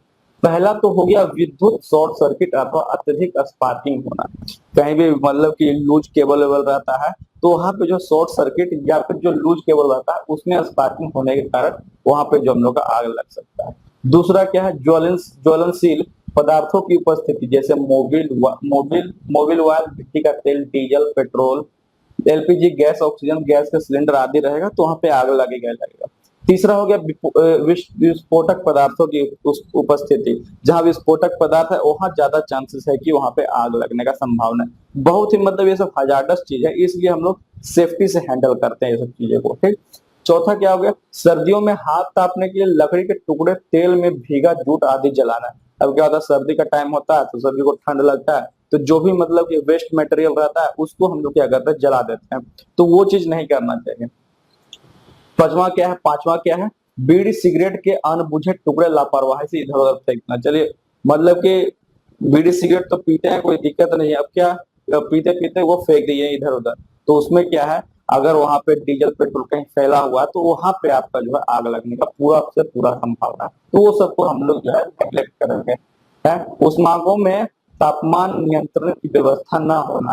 अब जैसे कोई भी चीज मतलब गर्म हो रहा है उसमें हम लोग क्या है कि वहां पे कोई बोल सकते हैं इंस्ट्रूमेंट नहीं दिया हुआ ऐसा कि उसमें पता लग सके कि हम लोग का वो चीज गर्म हो रहा है, ताकि उसका जो है हम लोग जो है हीट कम कर सके, वहां भी हम लोग का क्या होगा, तो वहां पे आग लगने का चांसेस है, फायर पकड़ने। ज्वलनशील पदार्थों का पृथक शीतलक गोदामों में भंडारण न किया जाना, विशेषकर ग्रीष्म ऋतु में। अब क्या है बोला, जो जलने वाला पदार्थ है उसको जो है शीतल मतलब कि ठंडे जगह पे उसको स्टोर न करना। स्पेशली क्या गर्मी में क्या होता है, वो तो एक तो ज्वलनशील है ही, ऊपर से और उसको जो हीट मिल गया तो जल्दी आग लगने का संभावना है। वेल्डिंग ग्राइंडिंग आदि की व्यवस्था ज्वलनशील पदार्थों के निकट होना।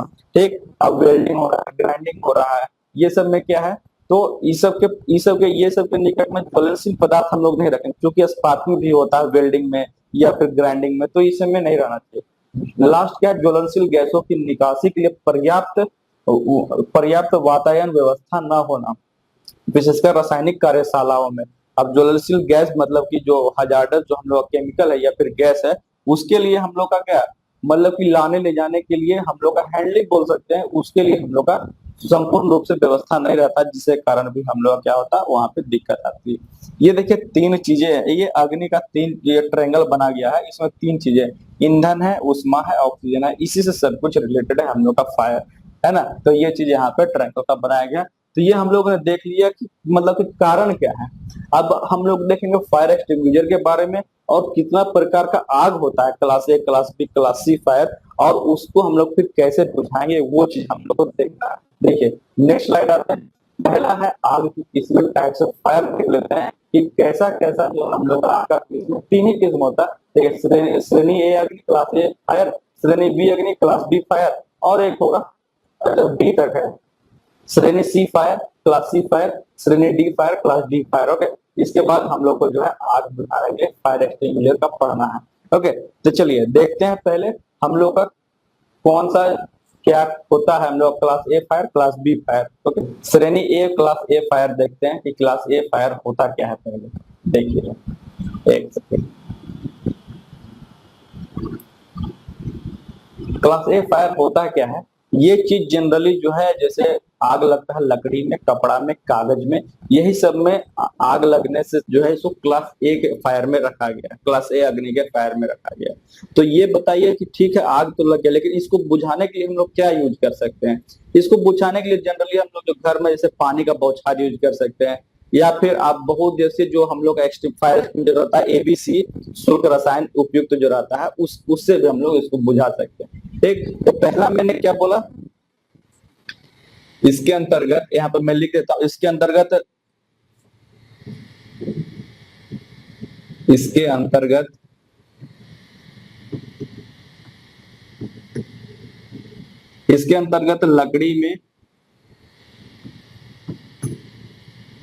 लकड़ी, कागज,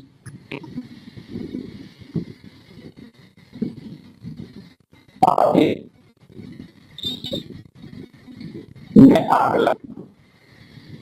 ठीक, ये चीज हम लोग क्या हो जाएगा, तो ये हम लोग का क्लास ए के फायर में आ जाएगा। जो बोल सकते हैं जो हाउस होल्ड चीजें है ना, जो जनरली हम लोग जो चीजें देखते हैं, कागज, कपड़ा, लकड़ी, यही सब जो दिया हुआ फिगर, लकड़ी दिया हुआ, कागज दिया हुआ, कपड़ा दिया हुआ, तो सिर्फ श्रेणी ए में रखा गया है इसको। और इसको बुझाने के लिए दो ही चीज तो पढ़ना है, जानना है कि इसको इसमें कौन कौन सा चीजें आती है और इसको बुझाने के लिए क्या चाहिए, यही चीज पूछेगा भी आपसे अगर पूछना है तो। ठीक, चलिए इसमें क्या है और क्या है, इसको बुझाने के लिए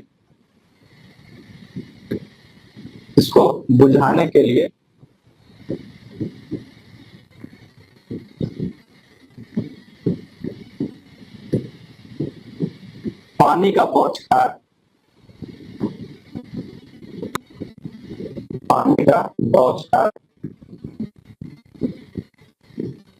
या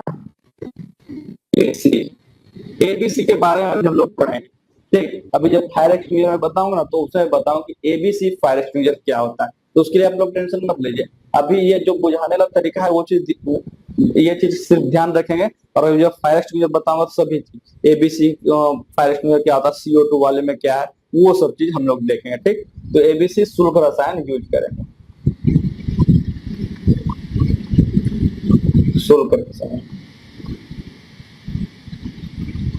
ठीक, ये चीज दो पॉइंट याद रखना। अब दूसरा में आते हैं हम लोग क्लास बी वाले फायर में। ये देख रहे हैं क्लास बी श्रेणी के फायर में, इसमें क्या आता है, जैसे आप लोगों को दिख रहा होगा एक हम लोग का ये बोल सकते हैं कंटेनर है हम लोग का, जिसमें डीजल पेट्रोल रखा जाता है। तो इसमें हो जाता है जो ज्वलनशील पदार्थ होता है ना, जैसे मिट्टी का तेल, डीजल, पेट्रोल, गैसोलीन आदि जो चलता है ना, इसके ठीक वो चीज यहाँ पे आता है। तो यहाँ पे मैं वो लिख देता हूँ,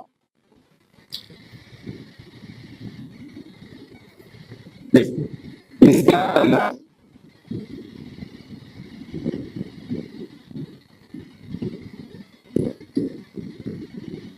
ज्वलनशील पदार्थ।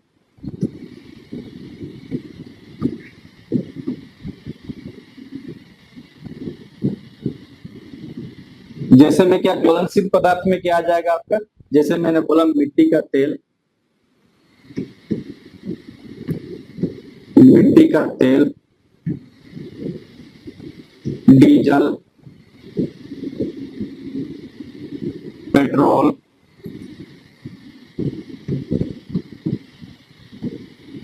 हाँ ठीक। तो ये सब चीज, ये चीज ध्यान रखना है।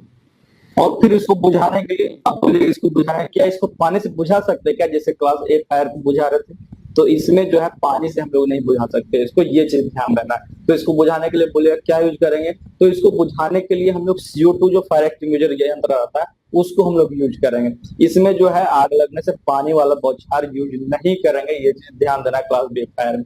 ठीक, आग बुझाने के लिए,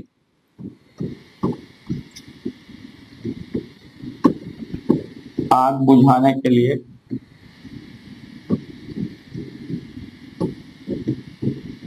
CO2 fire extinguisher, CO2 fire extinguisher use करेंगे।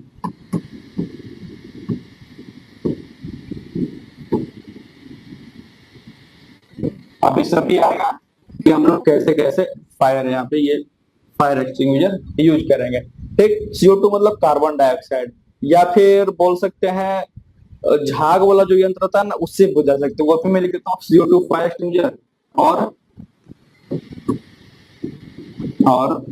झाग वाला यंत्र,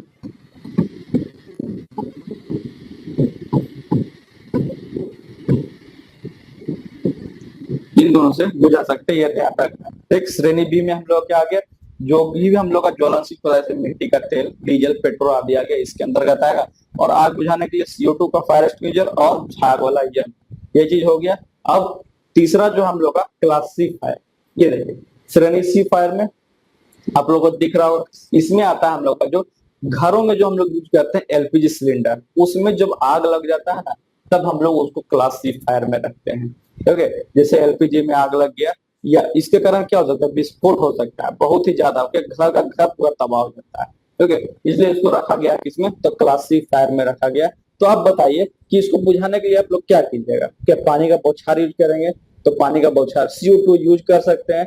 ओके, हैलोन आदि शुष्क रसायन भी यूज कर सकते हैं, या फिर इसको सबसे पहले तो इसको बुझाने के लिए इसका हम लोग सप्लाई को कट ऑफ कर देंगे, जैसे यहाँ पर दिखाया गया है, इसका सप्लाई को हम लोग कट ऑफ कर देंगे ताकि इसमें जो सप्लाई जा रहा है वो कट।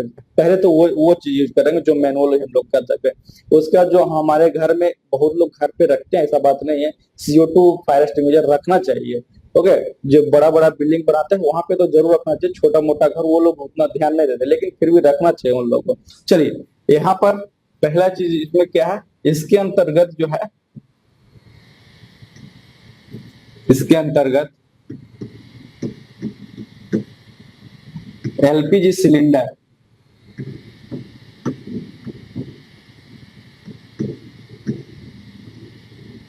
ओके, इसके अंतर्गत LPG सिलेंडर, गैस आदि में आग लगने के अंतर्गत, आदि में आग लगने, लेकिन अब इसको बुझाने के लिए क्या, बुझाने के लिए पहला क्या होगा, पहले बुझाने के लिए तो इसका सप्लाई कट ऑफ करेंगे। बुझाने के लिए सप्लाई कट ऑफ करना, सप्लाई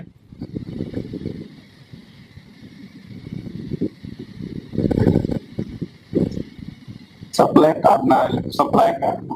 ठीक, और दूसरा क्या हो जाएगा, दूसरा इसको यंत्र अगर चाहिए, मतलब कि जो मशीन मैकेनिज्म अगर चाहिए तो CO2 से बुझा सकते हैं, या फिर हेलोन हेलोन शुष्क रसायन से भी हम लोग इसको बुझा सकते हैं। CO2 हेलोन आदि शुष्क जो है रसायन से हम लोग इसको बुझाने के लिए लिख सकते हैं। CO2 या हेलोन आदि शुष्क रसायन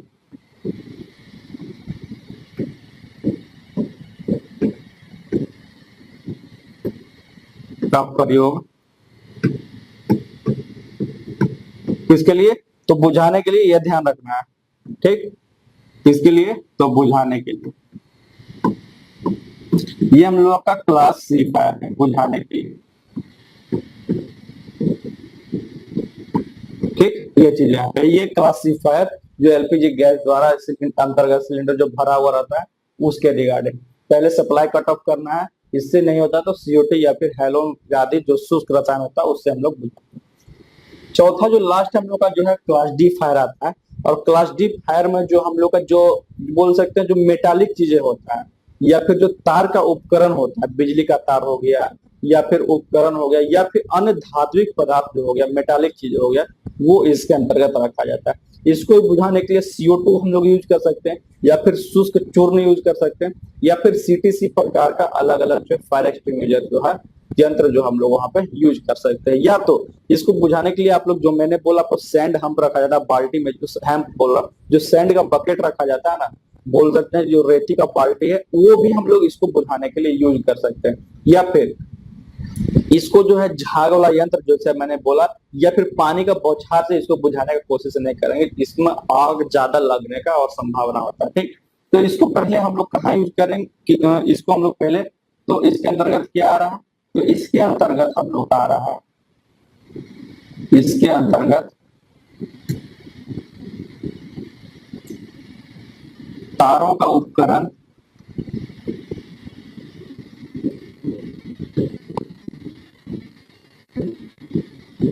एवं धात्विक चीजें, धात्विक पदार्थ,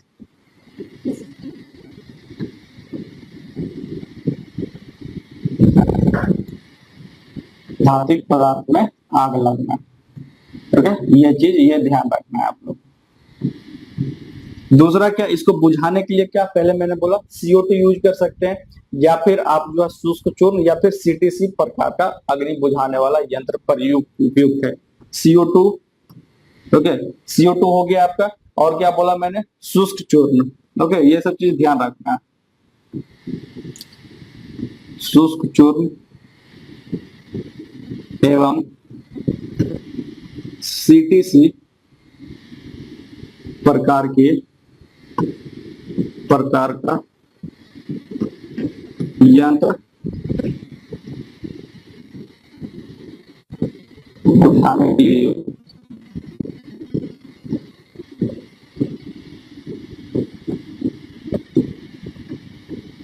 ठीक। ये चीजें और क्या है? और एक चीज मैंने बोला था कि बोल सकते हैं इसमें जो है शुष्क रेत भी यूज कर सकते हैं। इसके अतिरिक्त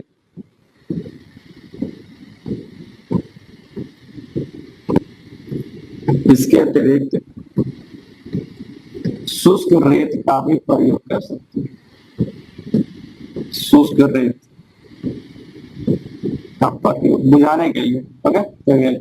हम लोग इसमें पानी का बौछार नहीं, हम लोग इसमें जो आग वाला जो हम लोग चीज यूज करेंगे बुझाने के लिए, इसको वो बुझेगा नहीं, ज्यादा है आग और फैल जाता है, ठीक। चलिए, ये तो हो गया कैसे आग लग रहा है वो देख लिए, और कितना तरह का टाइप्स ऑफ फायर है वो चीज हम लोग देख लिए। अब क्या देखना है? तो अब देखना है हम लोग को आग बुझाना, दैट इज फायर एक्सटिंग्विशर, ठीक। जिसे शॉर्ट सर्किट हो गया या फिर कोई मेटालिक चीजें है या फिर जो हजार्डस चीजें है उसमें आग लग गया, तो क्या होता है कार्यशाला में जो है, बोला ना मैंने, या तो बाल्टी में दो चीज रहती, बाल्टी में देखेंगे लाइन से लगा होता लाल कलर से पेंट करके, और एक दो में पानी रखा रहेगा और एक दो में बालू रखा होगा। लेकिन वहां पे आपको ये ज्ञान होना चाहिए वो कौन सा क्लास का फायर है और उसको कैसे हम लोग बुझा सकते हैं।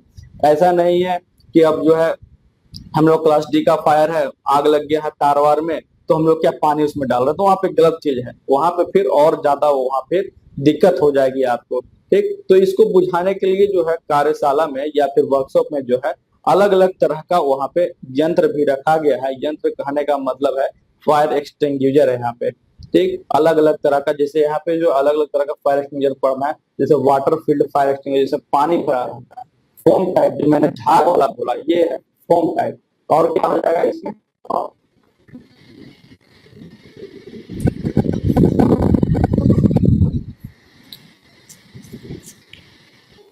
जैसे फिर ड्राई पाउडर टाइप है जो शुष्क शुष्क चूर्ण मैंने बोला, उसके कार्बन डाइऑक्साइड जो कि बहुत ही यूजफुल है। ओके, ये चीज है यहाँ पे। उसके आधार पर कार्बन टेट्राक्लोराइड CCl4, उसके रेत से भरी बाल्टियां। तो यहाँ पर जो है हम लोग का फायर एक्सटिंग्विशर के बारे में, ये फायर एक्सटिंग्विशर है। इससे होता क्या है जनरली वो पहले देखते हैं, उसके बाद हम लोग टाइप ऑफ फायर एक्सटिंग्विशर में जाएंगे। इसमें होता क्या है कि जो फायर एक्सटिंग्विशर है हम लोग का, जैसे जो फायर एक्सटिंग्विशर वो काम क्या करता है हम लोग का, वो चीज यहाँ पे ध्यान दीजिए। और कैसे इसको यूज करते हैं, जैसे फायर एक्सटिंग्विशर यहाँ पे है अग्नि बुझाने वाला यंत्र जो बोल लीजिए, जो अलग अलग तरीके का भी हम लोग पढ़ने वाले 4-5 तरीके का। इसमें क्या होता है, कोई भी चीज को बुझाने के लिए, जैसे हम लोग का कोई भी चीज में बोल सकते हैं कागज जल गया, लकड़ी जल गया, LPG में आग लग गया, कोई मेटालिक चीज में आग लग गया, तार में आग लग गया। ओके, तो ये सब चीज को बुझाने के लिए क्या है जनरली हम लोग जो है फायर एक्सटिंग्विशर का यूज कर सकते हैं, करते हैं। इसमें क्या एक रेड कलर का सिग्नल रहता है, और जो भी तरीके का इसमें जो हम लोग का टाइप ऑफ फायर एक्सटिंग्विशर रहेगा वो इसमें इन प्रिंट किया हुआ रहता है कि ये हम लोग का वाटर फील्ड फायर एक्सटिंग्विशर या फोम टाइप है या फिर CO2 टाइप है या ड्राई पाउडर है, वो इसमें लिखा हुआ रहेगा। ठीक, और उस हिसाब से इसको हम लोग आग को बुझाने का काम में लाएंगे, क्योंकि हम लोग अलग अलग प्रकार का आग तो देख लिया कैसा कैसा प्रकार का आग है, उसको बुझाने के लिए हम लोग जो है फायर एक्सटिंग्विशर यहाँ पे यूज करें। यहाँ पे जो है बोल सकते हैं, यहाँ पे बोल सकते हैं एक यहाँ पे लॉक पिन यहाँ पे रहता है, यहाँ पे एक लॉक पिन लगा रहता है यहाँ पे, इसको लॉक पिन लॉक लगा रहता है यहाँ पे, मतलब जनरल जो कंडीशन रहेगा वो लॉक रहेगा, बच्चे लोग इसे नहीं निकाल, थोड़ा सा इसमें मतलब कि बोल सकते हैं थोड़ा सा ताकत चाहिए इसको इसको निकालने से क्या है, लीवर फ्री हो जाता है। जैसे ही इसको दाबिएगा और इसको एक हाथ से पकड़ना और पाइप को एक हाथ से पकड़ना है, लीवर को पकड़ करके और पाइप को हम लोग उस दिशा में देंगे जिस दिशा में हम लोग का जो बोल सकते हैं आग का जड़ है, जहां पे शुरू हुआ वहां पे डालेंगे, ना कि आग के ऊपर। ओके, नहीं तो और ज्यादा फैलने का चांस रहता है। जहां आग का, जहां हम लोग का ज्यादा, जहां से सप्लाई हो रहा है आग का, वहां पे हम लोग डालेंगे जड़ में। ओके, तो ये चीजें यहाँ पे हम लोग को पढ़ना है, अलग अलग चीजें। ओके, तो चलिए शुरू करते हैं। यहाँ पे पहला जो है हम लोग का, पहला है वाटर फील्ड फायर एक्सटिंग्विशर। जैसा कि आप लोग दोनों देख रहे हो, देखिए यहाँ पे प्रेशर गेज लगा रहता है, मतलब वो बताता है कि कितना प्रेशर में जो है हम लोग का जो भी उससे चीज भरा हुआ वो कितना प्रेशर से वहां से निकल रहा है। पहले तो जो है इसमें वाटर फील्ड फायर एक्सटिंग्विशर में, मतलब कि जो जल युक्त अग्नि बुझाने का जो यंत्र है, इसमें जो प्रेशराइज्ड वाटर फिल किया जाता है, बोल सकते हैं कि पानी को वायु दाब के साथ में जल भरा रहता है इसमें, और एक लीवर दबाने से ये प्रेशराइज फॉर्म में जो है हम लोग का क्या है, पानी का बौछार निकलता है और आग को बुझा सकते हैं। तो ये बताइए कि इसको हम लोग जो है कौन से क्लास के फायर को बुझाने के लिए हम लोग जो है वाटर फील्ड फायर एक्सटिंग्विशर का यूज कर सकते हैं। आप लोगों को मैंने बताया कि पानी का बौछार का प्रयुक्त हम लोग कहाँ करेंगे, तो क्लास A फायर को बुझाने के लिए। तो ये चीज यहाँ पे ध्यान रखना है। ठीक, चलिए पहला मैं लिख देता हूँ क्या, पहला जो पॉइंट यहाँ पे है हम लोग क्या कि इसमें जो है, इसमें क्या बोला मैंने, जो वायु दाब, इस यंत्र में जो वायु दाब के साथ जो है जल भरा था, इसमें वायु दाब के साथ पानी भरा रहता है,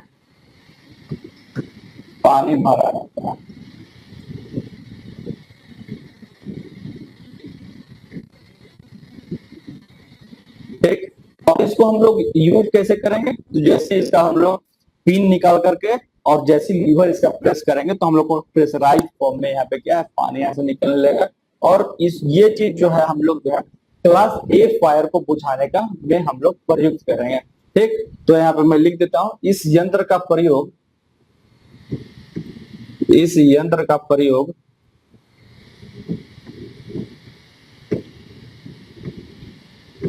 श्रेणी ए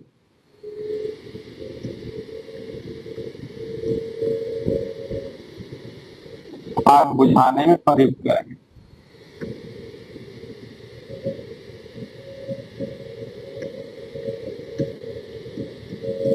ठीक, ये चीज यहाँ पे।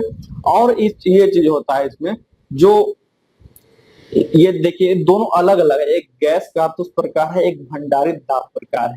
ठीक, तो जलयुक्त अग्नि बुझाने का जो यंत्र रहता है ना, इसके अतिरिक्त जो होता है इसमें जो है, एक में जो गैस कारतूस प्रकार का रहता है, एक भंडारित दाब प्रकार का रहता है।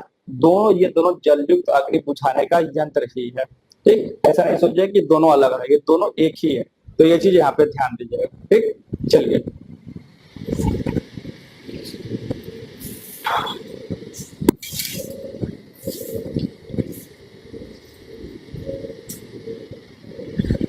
अब देखिए दूसरा क्या हम लोग का फोम टाइप फायर एक्सटिंग्विशर। दूसरा क्या हम लोग का फोम टाइप फायर एक्सटिंग्विशर। तो अब जैसे इसमें क्या है, वायु दाब के साथ पानी भरा रहता था, इसमें भी पानी भरा रहेगा वायु दाब के साथ, लेकिन इसमें फोम भी डला रहता है।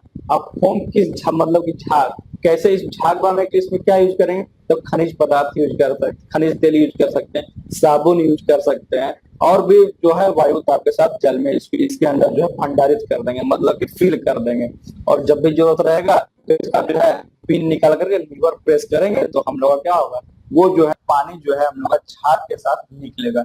और मैंने बोला था कि झाग वाला जो है हम लोग जो है यंत्र हम लोग कहाँ यूज करेंगे, जो फोम टाइप वाला है उसको हम लोग यूज करते हैं तो क्लास बी वाले में, बता देंगे क्लास बी वाले यंत्र में हम लोग, क्लास बी वाले श्रेणी में हम लोग उसको यूज करेंगे। इससे जनरली होता क्या है कि जैसे हम लोग डालते हैं उसमें पे, जैसे मान लेते हैं कोई चीज में आग लग रहा है, तो उसमें क्या होता है कि उसका ऑक्सीजन का सप्लाई कट ऑफ कर देता है। जैसे ही ऑक्सीजन का सप्लाई कट ऑफ होगा, जब ऑक्सीजन मिलेगा ही नहीं उसे, तो क्या होगा, हम लोग का आग जो है बुझ जाएगा। यही काम करना है उसका, कुछ ऑक्सीजन के सप्लाई को कट ऑफ करना है। ठीक, तो चलिए इसमें मैं लिख देता हूँ, इस यंत्र में वायु दाब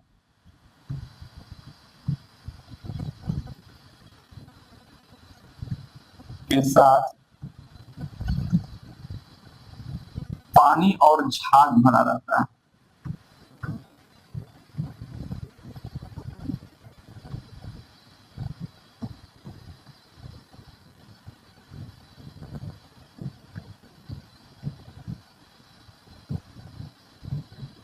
और दूसरा पॉइंट क्या हो गया, तो झाग बनाने के लिए उपयुक्त चीजें, झाग बनाने के लिए उपयुक्त चीजें क्या हो रहा है, झाग बनाने के लिए, झाग बनाने के लिए खनिज तेल,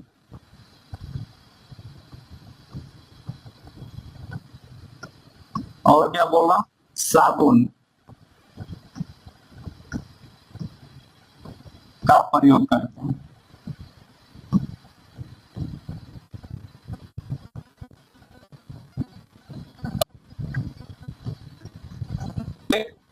और इसमें क्या होता है एक और, कि इसको बुझाने के लिए, जैसे मैंने बोला कि झाग वाला चीजों को बुझाने के लिए इसमें हम लोग क्या प्रयोग करते हैं, जरा बताइए कि झाग वाला चीज को बुझाने के लिए इसमें कौन सा श्रेणी जो है हम लोग उपयुक्त हो गए इसमें। तो इस यंत्र का प्रयोग, इस यंत्र का प्रयोग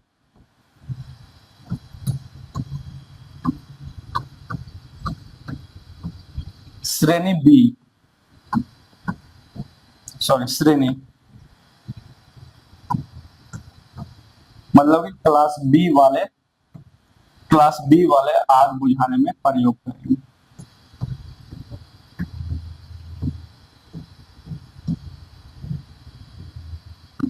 ये चीज में तीन चीज याद रखना है कि इसमें तो वायु दाब के साथ साथ पानी और झाग दोनों भरा रहेगा। तो इसको झाग कैसे हम लोग लाएंगे, तो हम लोग इसमें खनिज तेल और साबुन का प्रयोग करेंगे। ठीक, ये चीजें, और इस यंत्र का प्रयोग श्रेणी बी में हम लोग यूज करेंगे। तो ये फॉर्म टाइप हो गया, दो चीज हो गया, दो चीज wire wire field fire extinguisher और फॉर्म टाइप फायर एक्सटिंग्विशर। जितना जरूरत का चीज है उतना, नहीं तो बहुत चीजें इसमें जानना है, उतना चीजें आप लोग इसमें टेंशन मत लीजिए।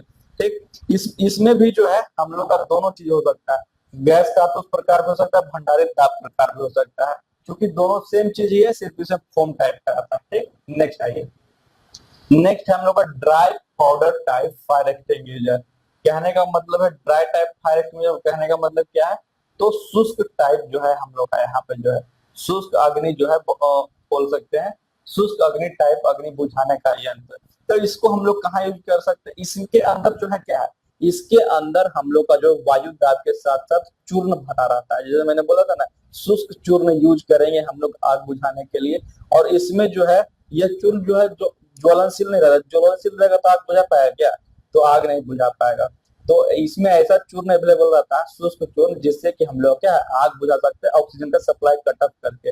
ओके, जैसे सेम चीज है सभी में, पिन को निकालिएगा, लीवर को प्रेस कीजिएगा, हम लोग का वो प्रेशराइज फॉर्म में रहता है। जैसे हम लोग क्या है देखे होंगे, जैसे बोल सकते हैं कि आप लोग देखे होंगे जो हम लोग बोल ये टू व्हीलर या फिर फोर व्हीलर में हम लोग हवा भरवाते हैं। हवा क्या कंप्रेस्ड फॉर्म, मतलब कि एक उसको क्या है वायु को दाब करके ही तो हम लोग क्या है हम लोग रक्षा स्टोर किए हुए, उसी को हम लोग प्रेशराइज फॉर्म में हम लोग निकालते हैं उसको कंप्रेसर के जरिए। तो सेम चीज यहाँ भी है, इसको क्या है कंप्रेसर के जरिए इस कंप्रेस करके इसे भरा जाता है, और जैसे इसको निकाला जाता है तो प्रेशर में निकलता है, और वो ऑक्सीजन का सप्लाई कटअप करके आग बुझाने में अलग अलग तरह का श्रेणी में हम लोग इसको यूज करते हैं। ठीक, और इसका उपयोग हम लोग कौन सा श्रेणी में यूज करेंगे, तो इसका उपयोग हम लोग श्रेणी डी वाले आग को बुझाने में उपयोग करेंगे। इसमें भी जो है गैस कारतूस और भंडारित दाब प्रकार का भी हो सकता है, दोनों सेम चीज। ठीक, चलिए मैं यहाँ पे लिख देता हूँ। यहाँ पे क्या है, इस यंत्र में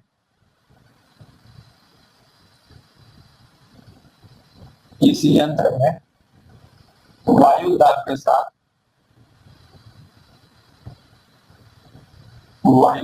साथ चूर्ण का प्रयोग किया जाता है।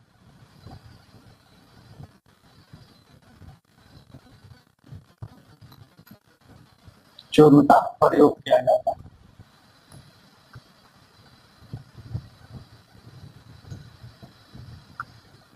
और इस यंत्र का प्रयोग हम लोग कहाँ करेंगे, इस यंत्र का प्रयोग श्रेणी डी, मतलब क्लास डी, श्रेणी डी आग बुझाने प्रयोग करेंगे। ठीक, ये चीजें, और इसमें भी दोनों चीज, इसमें जो है इसके अतिरिक्त जो है गैस कारतूस, इसके अतिरिक्त जो मैंने आप लोग को बताया उसमें जो पहला वाला था, हम लोग क्या था पहला वाला, जो कि हम लोग का वाटर फील्ड टाइप जो है फायर एक्सटिंग्विशर था, उसमें क्या था हम लोग का गैस कारतूस और भंडारित दाब यंत्र था दोनों, इसमें भी दोनों तरीके से अवेलेबल होता है। इसके अतिरिक्त यहाँ पे मैं लिख देता हूँ, इसके अतिरिक्त जो है गैस कारतूस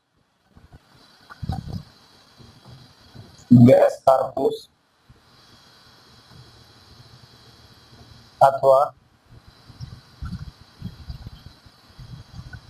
गैस कारतूस और क्या, तो और भंडारित दाब प्रकार, दोनों चीज, भंडारित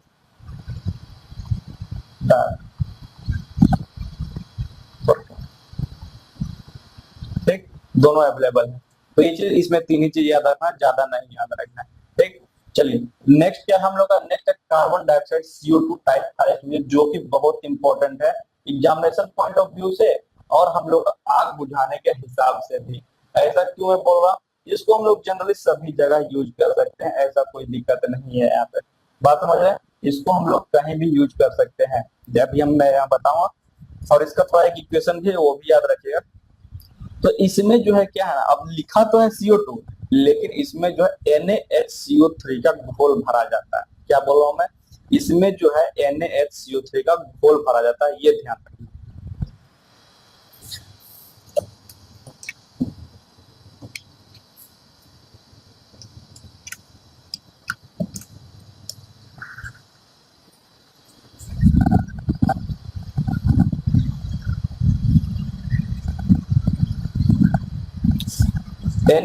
NaHCO3 का घोल भरा जाता है, और क्या इसमें इसके अंदर जो है एक कांच का बोतल रहता है, उसमें H2SO4 भरा जाता है, मतलब कि एसिड कंसंट्रेटेड। ओके, तो इसमें क्या होता है, जब भी और इस प्रकार इसमें इसके अंदर लटकाया जाता है ना, जब भी इसको हम लोग जो ऑपरेट करेंगे, जब भी इसको हम लोग यंत्र को उल्टा करके ऑपरेट करेंगे, तो वो बोतल क्या होता है, जो H2SO4 वाला बोतल होता है ना, वो टूट जाता है अंदर। और क्या होता है, उन दोनों NaHCO3 और H2SO4 का रिएक्शन होता है, उससे क्या होता है, Na2SO4 और H2O और कार्बन डाइऑक्साइड का अलग अलग मिश्रण तैयार होता है ना। तो जो कार्बन डाइऑक्साइड जो बनता है इसमें, वो जो है ज्वलनशील नहीं रहता है और जलने में सहायक नहीं होता, वो जो है गैस का सप्लाई को, ऑक्सीजन का सप्लाई को कटअप करता है और उसको बुझाने के काम में लाता है। इसको इसका उपयोग जो श्रेणी डी में करेंगे, और जो है जो तार वार जल गया या फिर अलग अलग उपकरण जल गया, उसमें बुझाने के काम में लाएंगे। तो इसको थोड़ा ध्यान से देखना है। इसमें पहले मैंने क्या बोला कि इसमें जो है, इसमें NaHCO3 का घोल, NaHCO3।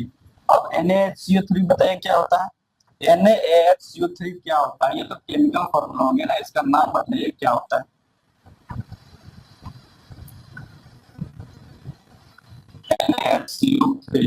NaHCO3 मतलब सोडियम बाइकार्बोनेट।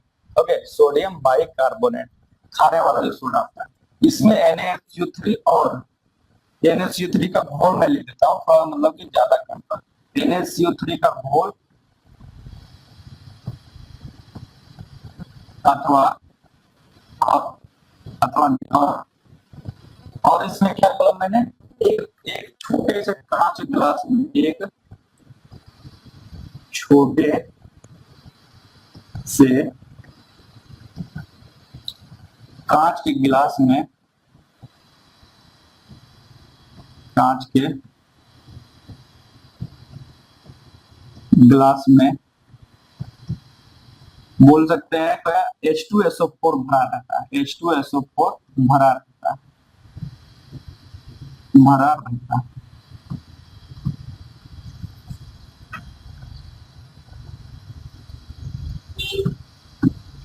भरा रहता है, ठीक, ये चीज है। अब क्या है, अब क्या बोला मैं नेक्स्ट में, क्या बोला था कि इसको जब लोग यूज करते हैं ना, तो क्या होता है, ये H2SO4 जो है हम लोग का, H2SO4 जो गिलास रहता है ना, वो टूट जाता है प्रेशर से।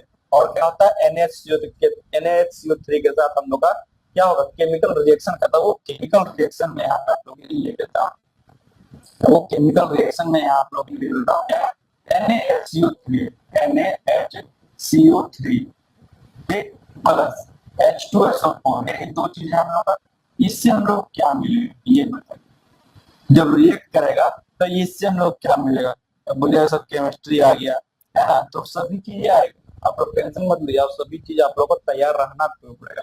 तो यहाँ पे क्या बनेगा, Na2SO4, Na2SO4 प्लस, और क्या बनेगा, Na2SO4 बनेगा, और जो है पानी बनेगा H2O, और क्या बनेगा, तो CO2, क्या बनेगा, CO2, ये चीज बनेगा। अब इसको क्या करना है, अब ये तो लिख दिया मैंने, अब इसको जो है बैलेंस करना है। यहाँ पे बैलेंस, ये जो इक्वेशन हम लोग का बैलेंस नहीं, तो यहाँ पे 2 आ जाएगा। इसको जो है पहले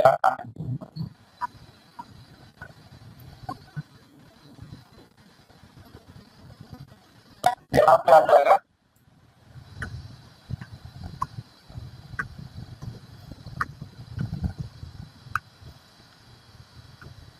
यहाँ पे आ जाएगा 2 NaHCO3 और H2SO4 में कितना आ जाएगा, ये हम लोग का बैलेंस है, H2 है और SO4 ये हम लोग का बैलेंस है, कोई दिक्कत नहीं।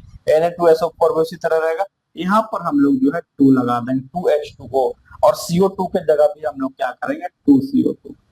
तो यही चीज, ये जो CO2 हम लोग का प्रयुक्त होता है, क्योंकि ये ज्वलनशील नहीं है, तो यही प्रयुक्त होता है हम लोग का ऑक्सीजन का सप्लाई कटअप करने में और आग को बुझाने में। ओके, चलिए इसमें जो लास्ट पॉइंट है वो लिख देता हूँ कि इसको, ये हो गया। इसको थोड़ा सा हम लोग क्या करेंगे,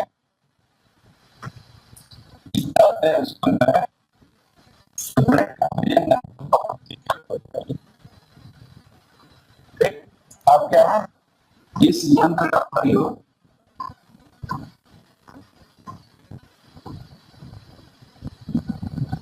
इस यंत्र का प्रयोग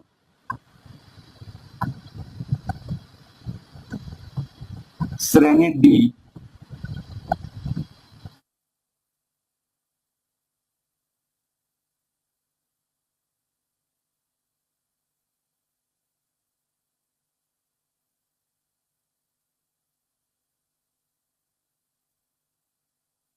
याद रखना है कि कैसे होता है। ठीक, चलिए नेक्स्ट आते हैं। कोई दिक्कत इसमें? दिक्कत नहीं आना चाहिए। नेक्स्ट दो बचा हम लोग क्या है, तो कार्बन टेट्राक्लोराइड और एक रेत से भरी पड़ती है। ये हम लोग का ज्यादा इंपॉर्टेंट है।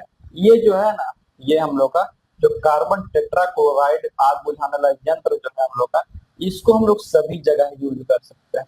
इसको मैं क्या बोला, इसको थोड़ा इधर कर देता हूँ, ये इधर रखिएगा, ये ध्यान, क्योंकि इसमें थोड़ा मुझे ज्यादा लिखना है। ओके, इसमें मुझे स्पेस थोड़ा ज्यादा चाहिए।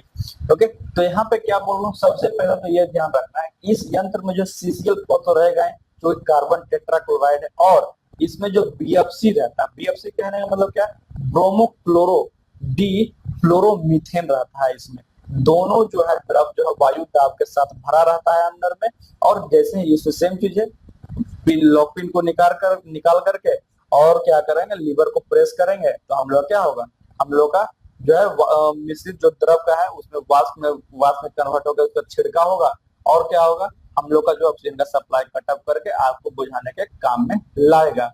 इसको हम लोग हेलोन टाइप यंत्र भी बुझाने वाला कर सकते हैं, कोई दिक्कत नहीं, क्योंकि ये हेलो कार्बन है ये सब। ओके, और इसको हम लोग जो है सभी प्रकार का जो है हम लोग क्या करेंगे, आग बुझाने में प्रयुक्त कर सकते हैं, उसमें कोई दिक्कत नहीं। ठीक, तो चलिए इसमें जो है लोग शुरू करते हैं। इसमें पहला मैंने क्या बोला, तो इसमें जो है, इसमें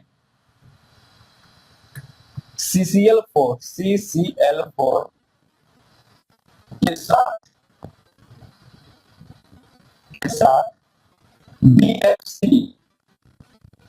BFC का फुल फॉर्म मैं यहाँ पे लिख देता हूँ, नहीं तो क्या कभी अगर पूछ दिया तो दिक्कत हो जाएगा। ठीक, BFC क्या हो जाएगा, तो bromochloro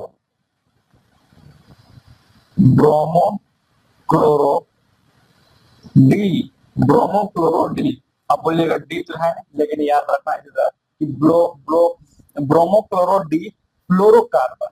okay, bromochloro di fluorocarbon, ठीक, BFC।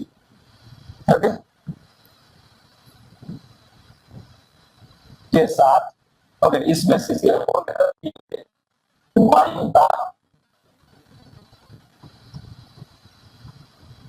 के अंतर्गत भरा रहता है,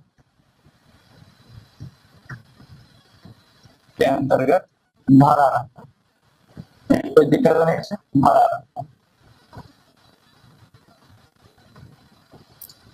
ये चीज हो गया। अब देखिए, ये हो गया। अब इससे सेम चीज मैंने बोला कि जब भी हम लोग इसमें क्या है, लॉक पिन को निकाल करके हम लोग लीवर प्रेस करेंगे, तो सेम चीज है, हम लोग का ऑक्सीजन का सप्लाई कटअप करके आग को बुझाएगा। तो ये चीज हम लोग कहाँ यूज करेंगे इसको, तो इसमें जो है नेक्स्ट पॉइंट, इसको सभी तरह के, है ना, इस यंत्र को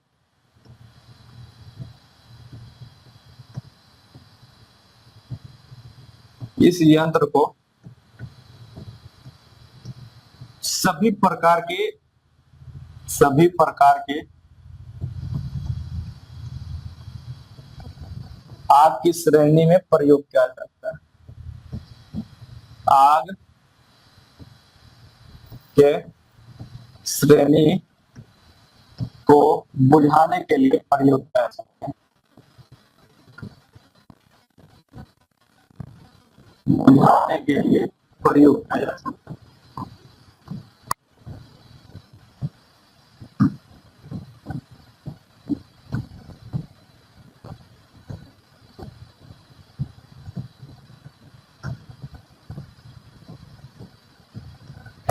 और क्या, एक चीज और मैंने बोला था, इसको और किस नाम से हम लोग बोलते हैं, तो इसको हम लोग जो हेलोन टाइप यंत्र बोल सकते हैं। ठीक, इसको जो है हेलोन टाइप, इसे हेलोन टाइप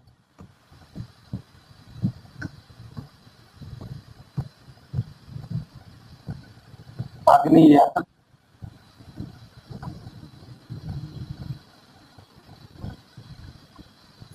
भी कहते हैं।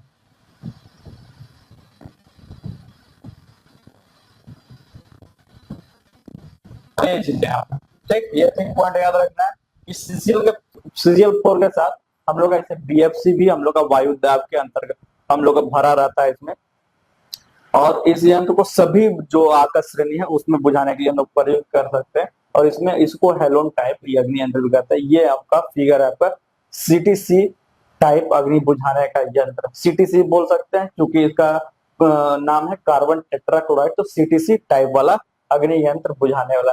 एक जो लास्ट बच गया हम लोग का, छठा जो बच गया हम लोग का क्या, तो हम लोग का रेत से भरी बाल्टियां। रेत से भरी बाल्टियां हम लोग सभी लोग देख लिए हैं कि वर्कशॉप में डिफरेंट डिफरेंट तरह का फायर एक्सटिंग्विशर मौजूद है। तो ये फिर इसको रखने की क्या जरूरत है? जब हम लोग का रेत का बाल्टी से काम चल जाएगा तो हम लोग फायर एक्सटिंग्विशर का क्यों यूज करेंगे? ये जनरली जो है बाहर, जो है वर्कशॉप के बाहर, मैं बोल रहा हूँ ना, ये लाल कलर का बाल्टी रहता है, ये रेड कलर का, लाल कलर का बाल्टी में जो है इसमें रेत भरा रहता है। और इसको जनरली जो हम लोग जो है बोल सकते हैं, जो तार में जो आग लग जाता है ना, उसमें जो विद्युत में बोल सकते हैं, विद्युत में जब आग लग जाता है उसको बुझाने के लिए प्रयोग किया जाता है। बस एक ही पॉइंट इसमें याद रखिएगा, इसे विद्युत में लगे आग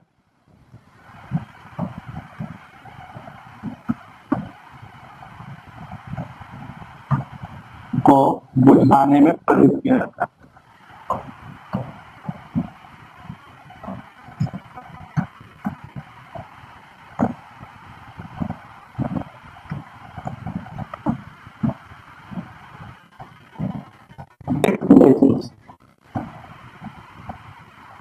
ये चीज सिर्फ याद रखना है। तो हम लोग ने इतना सारे चीजें यहाँ पे कंप्लीट कर लिया। पूरा जो है आपका क्या बोला मैंने, यहाँ पे सेफ्टी से लेकर के फायर भी, सभी चीज काउज भी देखा हम लोगों ने, किस तरीके से कैसे होता है फायर, टाइप्स ऑफ फायर भी देख लिया, टाइप्स ऑफ फायर एक्सटिंग्विशर भी देखा, ठीक, सेफ्टी पढ़ा हम लोगों ने। उससे पहले हम लोगों ने एक्सीडेंट पढ़ा किस कारण से हो सकता है। तो सभी चीज जो है यहाँ पे कवर हो गया। मैं बार बार बोल रहा, इससे ज्यादा उतना पूछता नहीं है, इसीलिए जितना जो है जानकारी चाहिए उतना ही इसमें अवेलेबल। हो सकता है क्वेश्चन नहीं भी आए तो ज्यादा घबराने का बात नहीं है, सिर्फ जानकारी के लिए, मतलब कि आप लोगों को देखिए कब क्या क्वेश्चन पूछा किसी को मालूम नहीं है, मुझे भी नहीं मालूम है, और जितने भी टीचर पढ़ा रहे हैं उन्हें भी मालूम नहीं है। समझ रहे? तो कब कौन क्वेश्चन पूछ देगा उसके लिए आप लोग तैयार रहें, क्योंकि .1 मार्क्स भी आप लोग के लिए बहुत महत्वपूर्ण होने वाला है यहाँ पे। ठीक, कोई बात नहीं, चलिए मिलते हैं, मिलेंगे फिर नेक्स्ट टॉपिक में, तब तक के